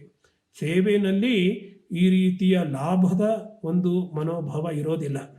ಭಗವಂತನ ಸೇವೆಯ ಮನೋಭಾವ ಇರುತ್ತೆ. ಎಲ್ಲ ಕೆಲಸಗಳು ಕೂಡ ಭಗವಂತನ ಸೇವೆ ಅನ್ನುವಂತಹ ಒಂದು ಮನೋಭಾವನೆ ಇರುತ್ತೆ. ಅದನ್ನೇ ಶ್ರೀರಾಮಕೃಷ್ಣರು ಶಿವಜ್ಞಾನೇ ಜೀವಸೇವಾ ಅಂತ ಕರೆದರು. ಏನಾದರೂ ಬೇರೆಯವರಿಗೆ ಸೇವೆ ಮಾಡಬೇಕಾದ್ರೆ ನಾನು ಭಗವಂತನ ಪೂಜೆಯನ್ನೇ ಮಾಡ್ತಾ ಇದ್ದೇನೆ ಅನ್ನುವಂತಹ ಭಾವನೆಯನ್ನು ಮಾಡು ಅಂತ ಹೇಳ್ತಾರೆ. ಅದನ್ನೇ ಸ್ವಾಮಿ ವಿವೇಕಾನಂದರು ಸೇವಾಯೋಗವನ್ನಾಗಿ ಇಡೀ ಭಾರತ ದೇಶಕ್ಕೆ, ಇಡೀ ಜಗತ್ತಿಗೆ ಉಪದೇಶ ಮಾಡಿದರು. ಸೇವೆ ಮತ್ತು ತ್ಯಾಗ ಇದೇ ಭಾರತದ ಧ್ಯೇಯ ಉದ್ದೇಶಗಳು ಅಂತ ಅವರು ಹೇಳಿದರು. ಹೀಗೆ ಸೇವೆ ಮತ್ತು ತ್ಯಾಗದ ಈ ಮನೋಭಾವದಿಂದ ನಾವು ಯಾವ ಕೆಲಸವನ್ನೂ ಮಾಡೋಕ್ಕೆ ಸಾಧ್ಯವಾದರೆ, ಭಗವಂತನ ಪಾದಪದ್ಮಗಳಲ್ಲಿ ಭಕ್ತಿಯನ್ನಿಟ್ಟು ಅವನನ್ನು ಸ್ಮರಣೆ ಮಾಡ್ತಾ, ಅವನಿಗಾಗಿ, ಅವನಿಗೋಸ್ಕರ, ಅವನನ್ನೇ ಉದ್ದೇಶವನ್ನಾಗಿಟ್ಟುಕೊಂಡು ನಾವು ಕಾರ್ಯಗಳನ್ನು ಮಾಡೋದಕ್ಕೆ ಸಾಧ್ಯವಾದರೆ ಈ ರಾಗದ್ವೇಷಗಳ ಹಿಡಿತದಿಂದ ನಾವು ತಪ್ಪಿಸ್ಕೊಳ್ಬೋದು. ಅಂತಹ ಕರ್ಮವನ್ನು ನಾವು ಮಾಡೋದಕ್ಕೆ ಸಾಧ್ಯವಾಗಲಿ. ಅದಕ್ಕೆ ಶ್ರೀರಾಮಕೃಷ್ಣರ ಉದಾಹರಣೆ ಇದೆ, ಸ್ವಾಮಿ ವಿವೇಕಾನಂದರ ಉದಾಹರಣೆ ಇದೆ. ರಾಮಕೃಷ್ಣ ಮಹಾಸಂಘದ ಅನೇಕ ಗರಿಷ್ಠ ಸನ್ಯಾಸಿಗಳು ಈ ರೀತಿಯೇ ಕರ್ಮಯೋಗವನ್ನು ಮಾಡಿ ರಾಗದ್ವೇಷಗಳನ್ನು ನಿಗ್ರಹಿಸಿಕೊಂಡಿರ್ತಕ್ಕಂತಹ ಉದಾಹರಣೆಗಳಿವೆ. ಅವರೆಲ್ಲರ ಜೀವನ ಚರಿತ್ರೆಗಳನ್ನು, ಉಪದೇಶಗಳನ್ನು ನಾವು ಓದಿ ಅದರ ಬೆಳಕಿನಲ್ಲಿ ಜೀವನವನ್ನು ನಡೆಸೋದಾದರೆ ಖಂಡಿತವಾಗಲೂ ಕೂಡ ನಾವು ರಾಗದ್ವೇಷಗಳ ನಿರ್ವಹಣೆ ಮಾಡಬಹುದು. ಆ ರಾಗದ್ವೇಷಗಳ ನಿರ್ವಹಣೆ ಮಾಡಿದ್ರೆ ಏನಾಗುತ್ತೆ, ಎಂತಹ ಆನಂದ ಸಿಗುತ್ತೆ ಅನ್ನೋದನ್ನು ಭಗವದ್ಗೀತೆಯಲ್ಲಿ ಕೃಷ್ಣನೇ ಹೇಳ್ತಾನೆ. ವಿಷಯಾನ್ ಇಂದ್ರಿಯೈ ಚರನ್ ರಾಗದ್ವೇಷ ವಿಯುಕ್ತೈಸ್ತು ವಿಷಯಾನ್ ಇಂದ್ರಿಯೈ ಚರನ್ ಆತ್ಮವಶ್ಯೈ ವಿಧೇಯಾತ್ಮ ಪ್ರಸಾದಮಧಿಗಚ್ಚತಿ. ಮನ ಪ್ರಸನ್ನತೆ ಬರುತ್ತೆ. ರಾಗದ್ವೇಷಗಳು ಇಲ್ಲದೇನೆ ಇಂದ್ರಿಯಗಳ ಅರ್ಥಗಳ ಕಡೆಗೆ, ಅಂದರೆ ಇಂದ್ರಿಯ ವಸ್ತುಗಳ ಕಡೆಗೆ ಇಂದ್ರಿಯಗಳು ಹೋಗ್ತಾ ಇದ್ರೂ ಕೂಡ ಅಲ್ಲಿ ರಾಗದ್ವೇಷಗಳು ಇಲ್ಲದೇ ಇದ್ದರೆ, ನಾವು ಆ ರಾಗದ್ವೇಷಗಳನ್ನು ವಶಕ್ಕೆ ಇಟ್ಟುಕೊಂಡಿದ್ರೆ ಆಗ ನಮ್ಮಲ್ಲಿ ಮನಪ್ರಸಾದ ಉಂಟಾಗತ್ತೆ, ಮನಪ್ರಸನ್ನತೆ ಉಂಟಾಗತ್ತೆ. ಆಗೇನುಂಟಾಗುತ್ತೆ? ಮುಂದಿನ ಶ್ಲೋಕದಲ್ಲಿ ಹೇಳ್ತಾನೆ ಕೃಷ್ಣ, ಪ್ರಸಾದೇ ಸರ್ವ ದುಃಖಾನಾಂ ಹಾನಿರಸ್ತ್ಯ ಉಪಜಾಯತೆ ಪ್ರಸನ್ನ ಚೇತಸೋ ಹ್ಯಾಪಿ ಬುದ್ಧಿ ಪರಿಯವತಿಷ್ಠತಿ. ಆಗ ಎಲ್ಲ ದುಃಖಗಳೂ ಕೂಡ ನಾಶವಾಗತ್ತೆ. ಅಂದರೆ ಏನರ್ಥ? ನಮ್ಮೆಲ್ಲ ದುಃಖಗಳಿಗೂ ಕಾರಣ ಯಾವುದಪ್ಪ ಅಂದರೆ ಈ ರಾಗದ್ವೇಷಗಳು. ಆ ರಾಗದ್ವೇಷಗಳು ಯಾವಾಗ ಕಡಿಮೆಯಾಗುತ್ತೆ, ನಿಯಂತ್ರಣಕ್ಕೆ ಬರುತ್ತೆ, ಆಗ ದುಃಖಗಳು ಕಡಿಮೆಯಾಗುತ್ತಾ ಹೋಗುತ್ತೆ. ಆಗ ಮನಸ್ಸು ಪ್ರಸನ್ನವಾಗುತ್ತೆ, ಮನಸ್ಸು ನಿಯಂತ್ರಣದಲ್ಲಿ ಬರುತ್ತೆ. ನಿಯಂತ್ರಣದಲ್ಲಿ ಬಂದಂತಹ ಮನಸ್ಸಿನಲ್ಲಿ ಮನಸ್ಸಿನಲ್ಲಿ ಆ ಆತ್ಮನಲ್ಲಿಯೇ ಬುದ್ಧಿ ಅನ್ನುವಂಥದ್ದು ನೆಲೆಗೊಳ್ಳುತ್ತೆ. ಪರಮಾತ್ಮನಲ್ಲಿ ಬುದ್ಧಿ ನೆಲೆಗೊಳ್ಳುತ್ತೆ, ಬುದ್ಧಿ ಸ್ಥಿರವಾಗತ್ತೆ. ಸ್ಥಿರ ಬುದ್ಧಿ ಉಳ್ಳರಾಗ್ತೇವೆ ನಾವು, ಅಥವಾ ಸ್ಥಿತಪ್ರಜ್ಞರಾಗ್ತೇವೆ. ಭಗವದ್ಗೀತೆಯಲ್ಲಿ ಹೇಳಿದ ಹಾಗೆ ಸ್ಥಿತಪ್ರಜ್ಞ ಸ್ಥಿತಿ ನಮಗೆ ಬರುವಂತಹ ಸಾಧ್ಯತೆ ಇದೆ. ಅದು ಹೇಗಾದರೂ ಆಗಲಿ, ಈಗಂತೂ ಅನೇಕ ಕಷ್ಟಗಳಿಂದ ನಾವು ಬಳಲ್ತಾ ಇದ್ದೇವೆ. ಆ ಕಷ್ಟಗಳನ್ನು ಭರಿಸ್ತಕ್ಕಂಥವರು, ಕಷ್ಟಗಳಿಗೆ ಕಾರಣರಾದಂಥವರು ನಮಗಿಂತ ಬೇರೆ ಯಾರೂ ಇಲ್ಲ. ನಮಗಿರ್ತಕ್ಕಂತಹ ಅಂತರ್ಗತವಾಗಿರ್ತಕ್ಕಂತಹ ರಾಗದ್ವೇಷಗಳೇ ಇದಕ್ಕೆ ಕಾರಣ. ಶಾಸ್ತ್ರಗಳ ಮತ್ತು ಆಚಾರ್ಯರ ಉಪದೇಶಗಳ ಬೆಳಕಿನಲ್ಲಿ ರಾಗದ್ವೇಷಗಳ ನಿರ್ವಹಣೆಯನ್ನು, ಅದರ ನಿಗ್ರಹವನ್ನು ಮಾಡಿಕೊಳ್ಳೋದಕ್ಕೆ ಸಾಧ್ಯವಾದರೆ ಆಗ ಮಾತ್ರ ನಮ್ಮ ಜೀವನಕ್ಕೆ ಅರ್ಥ ಬರುತ್ತೆ, ನಮ್ಮ ಜೀವನ ಸುಸಂಪನ್ನವಾಗುತ್ತೆ. ಇಲ್ಲದೇ ಇದ್ದರೆ ಬರಡಾಗತ್ತೆ. ಏನೋ ಹುಟ್ಟಿದ, ಏನೋ ಇದ್ದ, ಏನೋ ಸತ್ತ ಅನ್ನುವಂತೆ ಆಗುತ್ತೆ. ಆ ರೀತಿ ಆಗದೇ ಇರಲಿ. ಶ್ರೀರಾಮಕೃಷ್ಣರು, ಶ್ರೀಮಾತೆ ಶಾರದಾ ದೇವಿಯವರು ಮತ್ತು ಸ್ವಾಮಿ ವಿವೇಕಾನಂದರ ಕೃಪಾಶೀರ್ವಾದಗಳಿಂದ ನಾವು ರಾಗದ್ವೇಷಗಳನ್ನು ಕಳೆದುಕೊಳ್ಳುವಂತಾಗಲಿ. ನಮಗೆ ಪ್ರತಿನಿತ್ಯದ ಜೀವನದಲ್ಲಿ ಕೂಡ ನಾವು ಮಾಡತಕ್ಕಂಥ ಎಲ್ಲ ಕೆಲಸಗಳಲ್ಲೂ ಕೂಡ ಶಾಂತಿ ನೆಮ್ಮದಿಗಳು ಬರಲಿ. ನಾವು ಧಾರ್ಮಿಕ ಜೀವನವನ್ನು ನಡೆಸುವಂತಾಗಲಿ, ಅದರಿಂದ ಪರಮ ಶಾಂತಿ ಉಂಟಾಗಲಿ ಅಂತ ಹೇಳಿ ಅವರಲ್ಲಿ ಬೇಡಿಕೊಂಡು ಪ್ರಾರ್ಥಿಸಿಕೊಂಡು ಈ ಮಾತನ್ನು ಮುಗಿಸ್ತಾ ಇದ್ದೇನೆ. ಓಂ ಶಾಂತಿ ಶಾಂತಿ ಶಾಂತಿ. ಹರಿ ಓಂ ತತ್ಸತ್. ಶ್ರೀರಾಮಕೃಷ್ಣಾರ್ಪಣಮಸ್ತು.